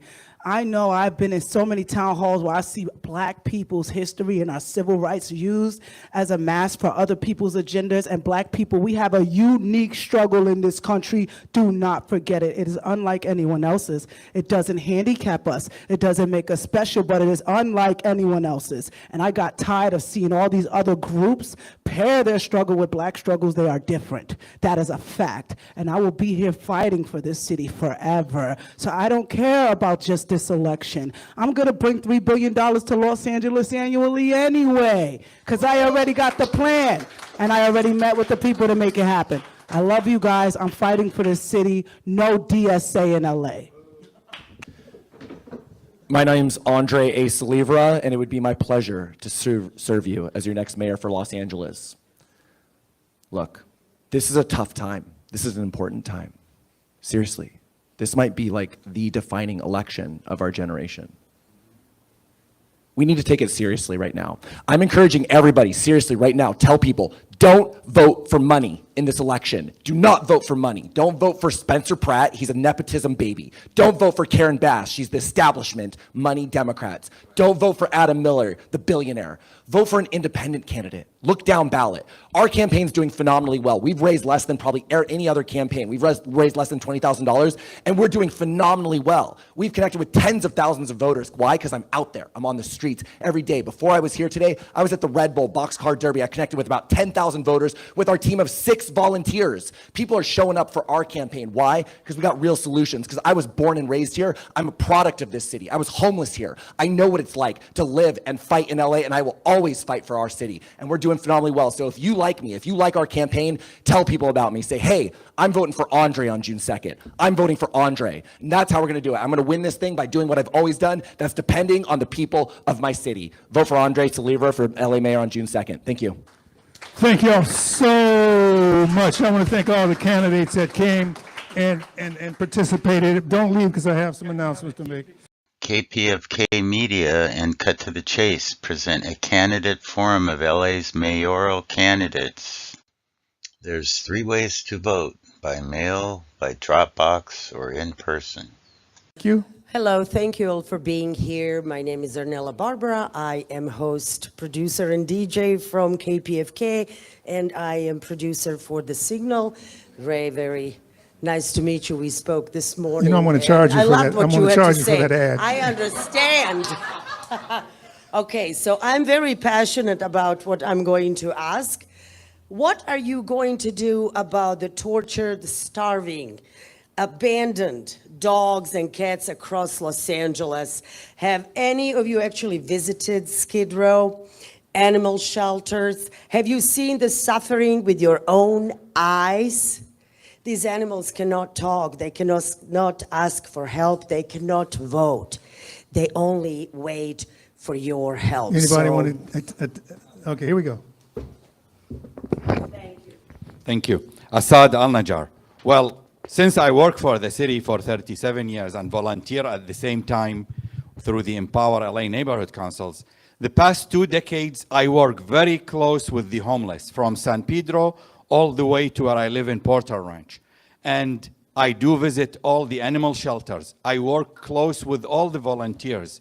And one of the main problems for our animal shelters to start with is when all the operation became under general services, in which now the food has to go through general services. When you have incompetent general manager doesn't even know what to order, that goes to general services, you have animals in the shelter have nothing. Then when you go to downtown LA, it's 10-minute walk or less from our building in City Hall. You find them, right, you find the abuse of the animals. I don't want to use the rape of the animals. And many times, by the time we report it to the police, it's too late to come in. Police doesn't even come. All right, anybody want to address that? So I actually have been to the animal shelters. I've been to Skid Row. I mean, I've spent a lot of time in Skid Row, actually, and recently also spent time in Skid Row with a rescue group that provides free clinics in Skid Row for many of our residents who live in or around Skid Row who can't afford services to be able to ensure that their pets are safe. Here's the reality. A couple years ago, I adopted my dog, who is a rescue herself, and I was so proud that during the pandemic, there were 0 animals in the shelter. We got to that point. It is completely the opposite situation now. We call ourselves a no-kill city. The reality is we are killing our animals left and right because our shelter system is so broken, it's been defunded. You all keep calling about defunding the police. The problem is the police has been defunding us, and we are not funding the services we need, like our animals. And I am somebody who actually does not believe Angelinos are only people, human beings with 2 feet. Our Angelinos are our 4-footed creatures, are our 2-winged creatures, right? This is Los Angeles. We need to be protecting our own. The way that we can do that is increasing the funds we need to actually ensure that we can provide spaying and neutering. We need to lower it's very difficult to get your animal neutered and spayed, actually. You have to go through this whole process. It's delayed. You have to wait for another month. We need to quicken this process and ensure that it's happening. We need to ensure that we are enforcing the laws. Oh, sorry. But let me just finish my statement, which is we need to enforce the laws to ensure that our animals are not being hurt by, and look, it's not just our in-house. Constantly we're talking about this, the animals who are being hurt in Skid Row. Whether you are housed or not, there's animals being hurt. What we need to do is stop the abuse everywhere and enforce the laws and ensure that we are ending all of that abuse. I'm so sorry. All I right. just feel So really I passionate about this. we'll have one more because I think everybody agrees with this, right? So everybody's in agreement, so we won't have to. Go ahead, since you're up. Yeah. So Brian Acosta. So I want to have an animal protections unit in City Hall that has complete autonomy so that we can actually look at all the things that are happening, whether it's issues on Skid Row, things happening in the shelters, because from what I saw and heard from the shelter people is that people that actually want to change, they get shit on. And, you know, they get...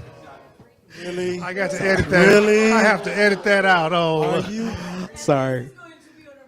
No, it's not have to edit it out. No, it's not at this point. But, you know, we need to have whistleblower protection so that people can actually change things. And so those would be my priorities, to be able to have more autonomy so that people could actually create change, and also work with independent auditors to be able to actually change things in the city happening with regards to animals. All right, let's move forward. I want to take a couple quick questions from the audience. Come up here. Okay, while I'm giving instructions. I'll make it super fast because I don't feel like anybody's telling you what they're going to actually do. Here's the thing. I have an actual solution for this, right? We need to have an auditing system where every person who has an animal on Skid Row, you have to have a license to have your animals, right? If you're a good owner and you're taking care of your animals, great, you keep your license. If you're not, if you're mistreating them, we revoke it. Then we create a bounty system. If you report somebody, because the breeders that are the problem, if you help report somebody who's a breeder and we find them, you get $2,000. Congratulations. You're going to help us police it ourselves. So we're going to create a system that actually encourages self-regulation. And so that's what I plan to do. All right, that's what I like, solutions. Yeah, we're going to go to the next question also. I'm glad I want to hear solutions. Everybody talked about housing and homelessness, but I didn't hear a lot of concrete solutions to that. So let's get a quick questions. We're running out of time. We're going to go a little over because we started late. Line up there for the questions from the audience, Okay, please. this is, We'll go through them really quick. Naibingi Kuti, thanks for doing this, Sylvester. And I just wonder if some of the people, especially the guy, the man right here that insulted Ray, have you ever listened to KPFK? KPFK is a progressive radio station. So you should respect our point of view when you come into our environment, because that remark that you made about her being from the Soviet Union was uncalled for. And I think it's it basically sounded like Trump. We don't need that environment in our space. I just want to let you know that. And also one other thing, the Olympics. Why are we talking about funding the Olympics? Our city doesn't deserve the Olympics. We have so much poverty in the city. Why are we proud to bring in other people here and we don't even have All right, money to take let's care see of who our wants to citizens? answer that question. Go ahead, Ray. I would love to answer the question about the Olympics. Here's a question that we have not been asking as a city is, should we be holding the Olympics at all? Should we be canceling the Olympics? Right now, we know, and I talked this morning on Dino's show, the fact that the Olympics coming here is going to bankrupt our city.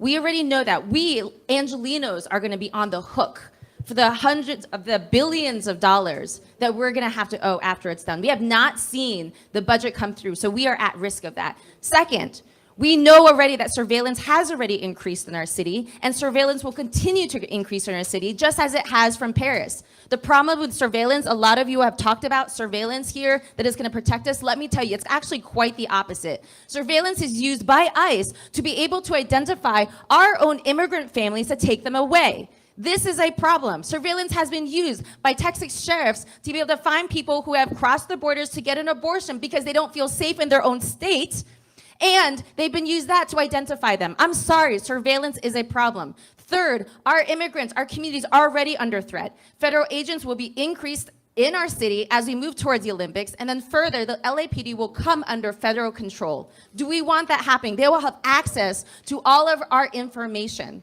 We need to be asking the question, and I didn't even begin to talk about Airbnb. Right now, the Mayor Bass has already proposed that we give Airbnb more money. Sorry, they're going to give us money so they can buy off our city. We're going to increase the evictions of our families, and we don't even have enough housing. So there's a lot of questions we need to be answering in this moment, and I'm calling for a task force in the city to question whether or not we should be canceling the Olympics.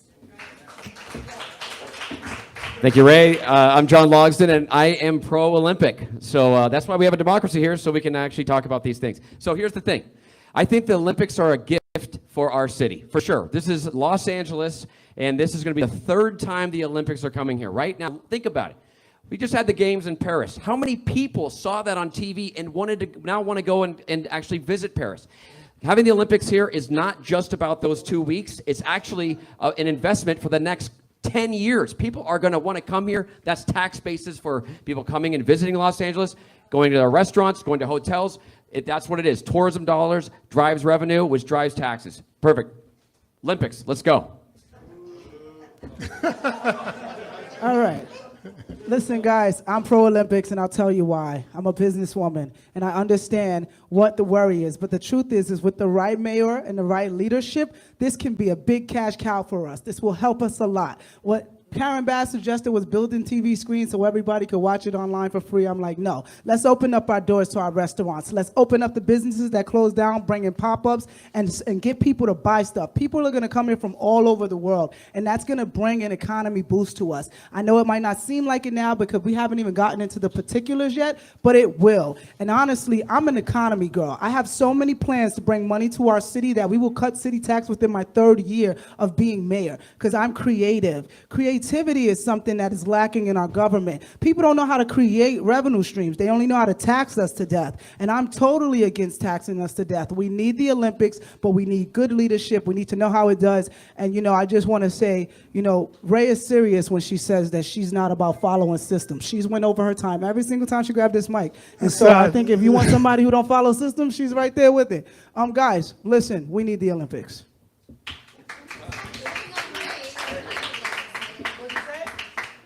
Go ahead. Yes. Hi, this is Assad Al-Najjar. So I think I'm the only candidate who actually works on the Olympics. So what it is, the history of it, Garcetti days, we went in and bid to get the Olympics. An LA 28 committee was started with the understanding they will be bringing revenue to the city so that they upgrade our infrastructure. I will try to answer without getting a call from my boss or ethics on Monday.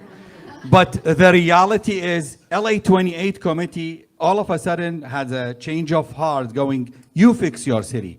We need 1.87 billion to get the city ready the way it is to accept people. How much we have? Roughly 44 million as it stands today.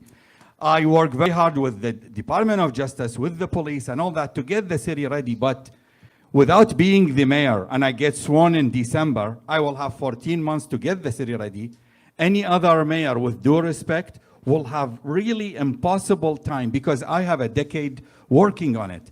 I know exactly the operation, how we're gonna get the trash out, how we're gonna get the people, the buses I lined up because this is gonna be a no car zone. So I have the buses ready. And I love the idea that Andreas is bringing to enhance, and I'll let him speak about it. All right, here we Because go. Next. his idea. Let him speak about it, because we're running out of time. 30 seconds. Oh, and I'm on red now? I thought he was on yellow. Oh, 10 seconds. Okay, so basically, the Olympics, I can do it, and probably all these great candidates can help me with it. Thank you. Thank you, Assad. Thank you. Seriously, thank you so much. And I'll make it very quick. Look, so here's the thing. The reason we're scared of the Olympics is because we haven't had a mayor or leadership who could execute, right? I execute on plans and systems. That's what we need. We need the right execution. And like Assad was saying, my plan for LA is to increase the bus transit routes and supplement them with a shuttle bus system, right? So this will make this so that we can actually move people around our city. The Olympics are good for our city because it brings a lot of money in, which floats all of our jobs, all of our economy, but we got to make sure we're prepared, right? And so that we need a transit system that works for people. Additionally, we also need to make sure we're making money, the city, off of all these tourists. Right now in downtown LA, all around, they're warehousing empty apartments. They're not putting them on the market. They're reserving them for the 28 Olympics so that they can overcharge, so they can gouge. I'm in favor of rent control, of a rent freeze from now through the Olympics so that they can't do that. And then additionally, I want to put a 25 to 30% tax on all luxury accommodations. This is any place over $250 a night that's renting in LA during the 28 Olympics, 25, 30%, that comes back into our city. And that can make sure that we have enough money to cover any overages, right? Because all this money's coming in. We got to make sure that our city's prepared to collect it for the people. All right, so we're going to move on to the next question. So, no, that's not for this. That's it for this. I know you've been pointed out. Do you want to take a 30-second respond? So we talk about the fact that the Olympics is supposed to help our economy. The reality is the Olympic Committee has already said they're planning on considering contracts outside of Los Angeles that are more competitive. So that way, actually, our businesses are not going to actually be benefiting from the Olympics. Second of all, so many of our small businesses are closing, including Red Books, which I was just at the press conference and march with, in which case so many of our small businesses are not being supported, so they won't actually get to benefit. And even if they do get to benefit, they benefit for 2 months. What we need is infrastructure and a focus on the city of Los Angeles, Angelinos who live here now. So we want to talk about economy, we want to talk about finances, let's talk about the fact that it's going to bankrupt us, and us who live here and our business owners are not going to benefit from it. That was the response. Okay, let's go to the next questioner. You know, we're running out of time. Next question, please.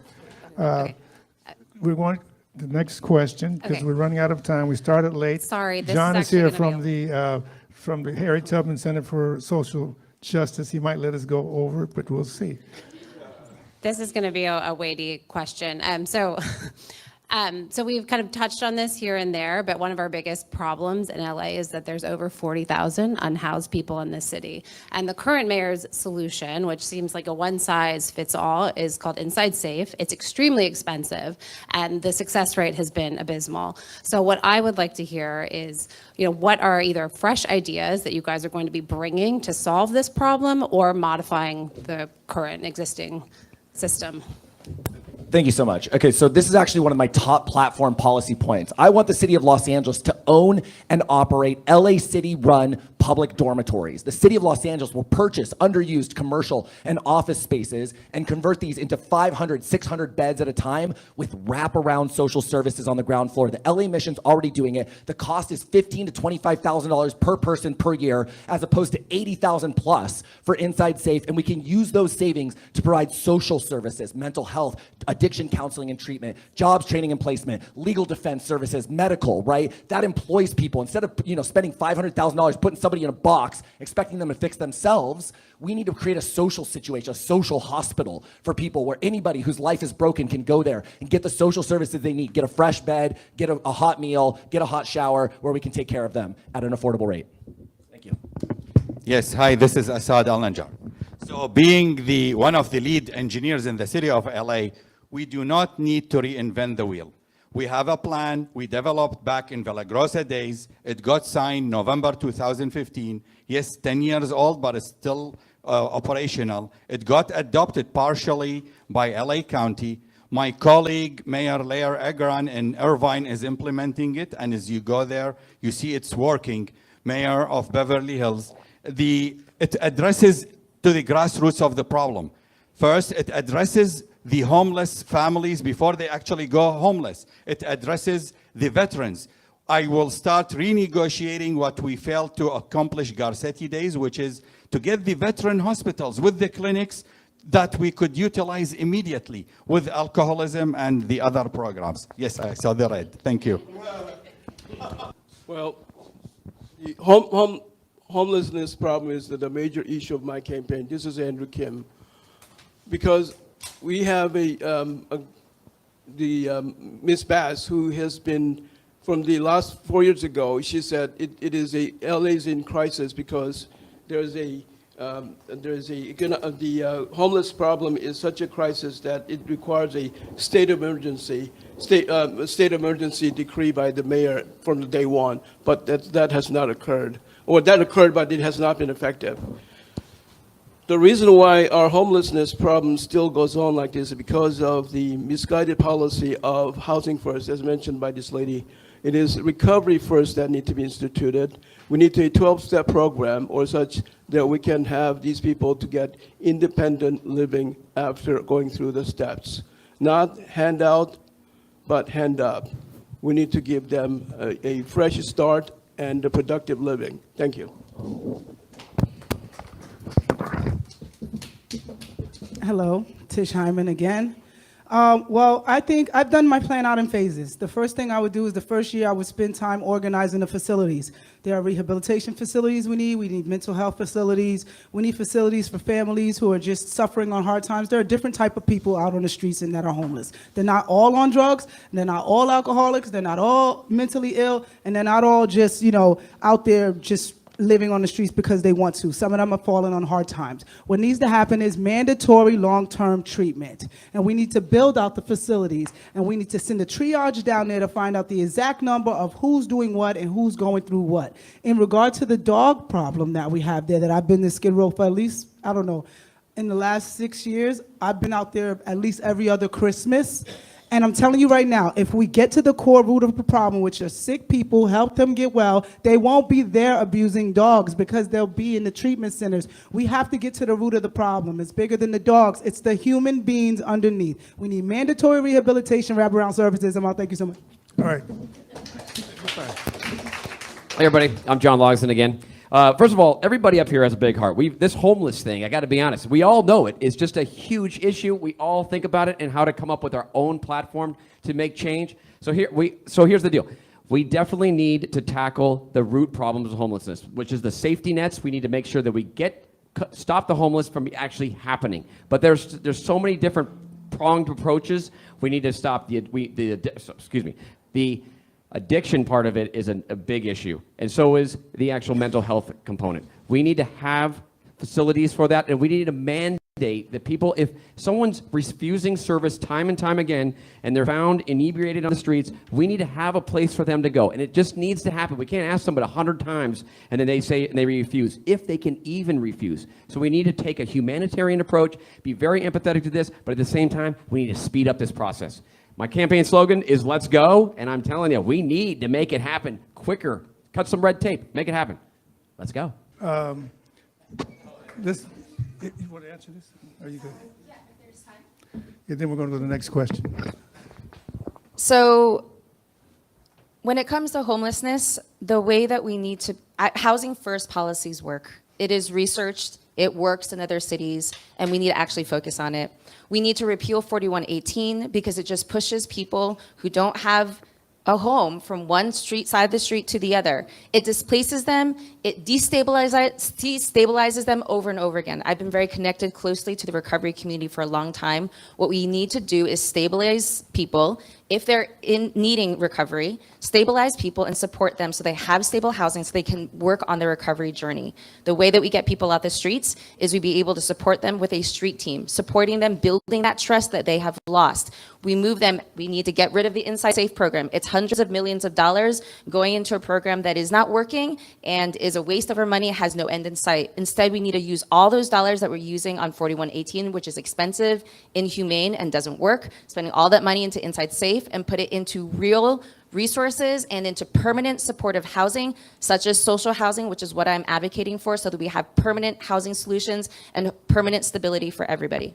Okay, you know we're going to go, let's go to the next question. So good afternoon, candidates. My name is Paul Roberson. Los Angeles is one of the most diverse and internationally connected cities in the nation. While our city struggles with homelessness, affordability, and public safety, countries like Cuba are facing severe humanitarian hardships worsened by the U.S. sanctions and embargo policies. As a mayor or a potential candidate for mayor of a global city with large immigrant and international communities, what role, if any, should Los Angeles play in advocating for humanitarian relief and international solidarity while still addressing urgent local needs?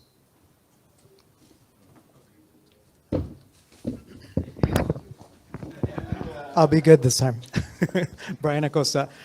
So I'm glad you asked that question because we see this happening with like money being sent to, for war, right, in Palestine.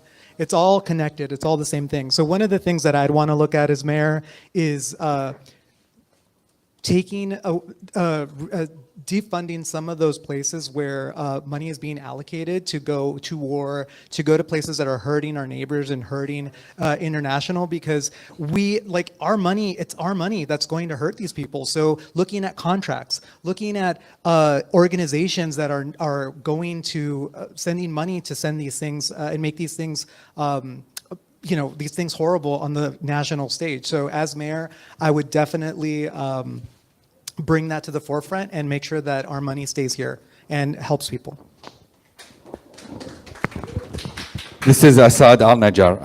I'll echo on what Brian said. So basically, you have to remember, the mayor's job of City of Los Angeles is to serve the people. It's a public works, LAWA, and water and power. Basically, the mayor is responsible for the streets, so the sidewalks, the power you get, and all the operation, street lights where I work, which is all dead, the wires are gone. The mayor job is nothing to do with international affairs. The mayor would do like Brian was suggesting. You ensure that the sister cities that you have all the relationship with are in abidance of the human rights. I mean, I'm for one, don't like what's going on, what happened in Iraq, where I come from. I don't like what's happening in Iran. And I left Iraq when there was the Iraq-Iran war and the Palestine and all that. So the only way to do it is not to be the mayor of Los Angeles on a starch organization. If I don't win as a mayor, I intend to establish an organization, a 501c4, for the rights and human rights. Look, she got to 8 extra minutes. I'm not going to abide with the red. Plus, you put the big leader of I'm the Palestine moderator. in their Excuse picture. me, is his time up? Yeah, my time up. All right, But next, I'm saying next. there is a picture, All right. nice picture. So I think that as a mayor, your primary duty is to be protective of our city. The public safety is the first concern, and also we want to make our streets safe, okay, and clean and maintained well. That's my first order of work as a mayor. So that's all policies that are local, so that we want to make sure that our city is clean and safe. I want to say that I'm not going to be in another country while the city is burning, okay? Thank you. As mayor, I will cut all contracts that are increasing genocide in any other country or war. As mayor, I will also be using the bully pulpit to call for us to stop funding militaries around the militarization and imperialistic endeavors of Donald Trump right now. And instead, we need to be focused on actually bringing our funding into our own city and into our own communities here in the US. The fact that we are funding our militaries, the amount of money that we're funding our military with is money that could actually save and end homelessness in our communities, can actually save and support our small businesses here, can actually help develop our economy and support our families with what we need, get us to become one of the best educational systems in the whole world. So there's so much that we could do, and we are wasting our dollars, and we're using that dollars to kill families and children around the world, and that needs to end. Okay, this is actually more for the this is John Logs. This is more for the KPFK listeners, and I echo what Assad and Bryant said as well. But exercise your First Amendment right. Get out there. If there's something that you are fighting for, like Cuba, get out there and let us know about it. Like that, we are a city that loves to protest, right? So if you're fighting for something like that, get out there, use your First Amendment right, and then your voice will be heard. And then it'll actually might get to a level where we do something. The federal government or some organization actually helps. And like a country like Cuba, so to speak. There you go. Thank you. Hey, John, great answer. But here's the thing. Go ahead. You have a seat. Media has been co-opted by money. KPFK is a listener-sponsored station. I'd like to say that right now. We are funded by listeners only. That's why we could have this forum. Otherwise, we wouldn't be having this forum. And so, but thank you. And we have been out there. But see, the visibility, like the visibility of you, they don't want you because they fear you. They fear KPFK. That's why we invited you here. I believe one of these candidates is going to be the next mayor. One of these candidates is going to be the next mayor. John. Yeah, thanks everyone is here at the Harry Tubman Center. And, I'm wearing this shirt from Rosa Parks. Every December 1st, 5th is Rosa Parks Day. And the Harry Tubman Center was able to go there and give the city council hell, and that's how it happened. And we're going to give some hell now, so y'all better do the right thing. But I want to just say that, I'm glad that Kenneth Mejia was able to expose the budget and the priorities that are upside down. The top of the priorities is the police, and everything else gets defunded. What we need is gets defunded, and that's a backward thing. So, since the Washington Post started finding out how many people were getting killed since 2015, every year the amount of people getting killed goes up. Every year. 2024 is 1,365 people. It just keeps going up. So he shows us a systemic thing that's going on, especially against black and brown people. My son, every time he gets into the... John, I love you, but ask the question. Okay. Every time he gets there, I was going to have two quick questions. Every time he gets in there, I worry about what the police are going to do with him. So it's a systemic problem. We have to do something about it. And right now, the city council is going to take up a plan to be the ones that can fire police. Right now, the chief of police can't even fire their folks. So this is going to be coming up in June. So I'm going to make sure, see what folks feel about that thing coming. The second thing was I got to go to Iraq and Gaza with the former U.S. Attorney General. I had a stroke 3 years ago, and I can't get stuff all something. But I got to see a lot of places. I saw the horror in Gaza in 2009. In Iraq, I saw what was going on and the amount of people who are suffering from cancer because they use depleted uranium. All these horrible things that are going on. So what are we going to do about what's going on in Gaza? Right now, there's From a local level, you're saying, what are we going to do about the international crisis? Okay, right. Because right now, the city council, we're going to be pushing them to have to divest away from Israel. All right, here we go. That's the second question. I'm gonna make it quick. I'm gonna answer your second question first. How are we gonna do it, Mayor of LA? Look, I represent the people of the city of Los Angeles. This is not an international affairs position. However, it is a cultural position, and we do have cultural positions. So I will advocate for the popular cultural sentiment of our people, which is not to promote these types of genocidal activities. So I will at least use the cultural power of the microphone to make sure that we're making that stance that LA does not support this. So that's your second question. Your first question, in terms of the police, in terms of, like I said, it's a culture problem there as well, right? We need to make sure that we have people here, and I'm actually one of the few candidates who's in favor of a civilian oversight commission for LAPD. We have charter reform commissions where civilians can then make recommendations. Why don't we have that for LAPD? If you're LAPD officer and you've had multiple infractions against the public should review that, not LAPD internal affairs. The public should make the recommendation for that specific officer and recommend them for suspension, and that's what I'll advocate for as mayor for Los Angeles. Thank you. My name's Andre Salivra. Hi, this is Assad Al-Najjar. So within the public works, we have civil obedience classes in which when one of my engineers or one of my draftsmen or whatever staff is out of line, then we have them in the civil obedience. And LAPD does not have this training or these classes. And this is what Andrea is referring to.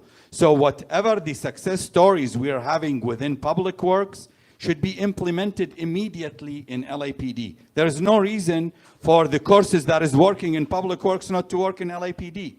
Now back to your other question, and I didn't want to say that, but I'm going to say it. What you saw of ICE is just a drop in the ocean of the same troops did in Fallujah. It's the same training, and I think they classify them as zero classification, meaning do whatever it is, no questions asked, and nobody you have to report to. Right. One of our sponsors was Aki Bamboo. You can go over there and have dinner. They supplied that great Jamaican patties. If you want to have a further conversation, head from here to there. That would be great for them because they did it. They were our sponsors. How's it going, candidates? My name is Jared Ford, founder of Freedom Uncensored and America First platform, and I think I'm the youngest person in the room. My question to you is, as an Angelino, I don't care about New York, Texas, or Washington. I care about the state of Los Angeles, not even San Diego or San Francisco. I live in Los Angeles, born and raised. How will you make sure that the streets that are named after Spaniards, the country that was built by immigrants, and the buildings that were built by Blacks, immigrants, Mexicans, anybody from a different background, how will you make sure that the people of Los Angeles feel recognized and that you as mayor will serve them no matter if they're Democrat, Republican, or independent? Thank you for this question. This is Assad Al-Najjar.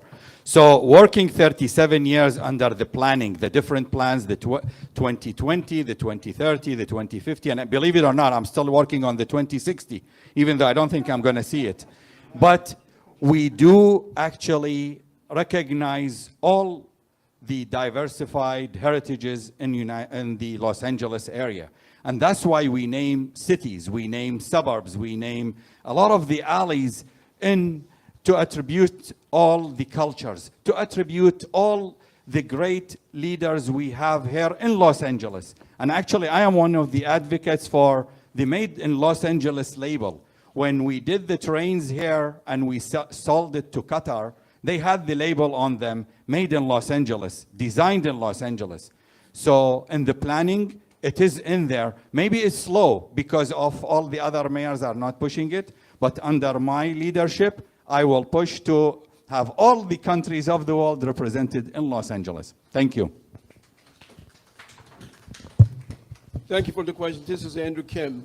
We have that phrase called e plumus unum, which means from many to one. So we need to have a understanding our nation has a history of combining all these diverse background people and making American altogether. So let's think of ourselves as someone who's appreciative of what America offered to ourselves, as a group, as an individual. But we Americans are proud people. I think that we have a problem not forgetting where we came from a lot of times, and we forget what we have today. Believe me, we have a lot today, and let's not forget what we have and lose sight of that and attack what we do not, continue to see what we do not have and lose ourselves while doing that. Thank you.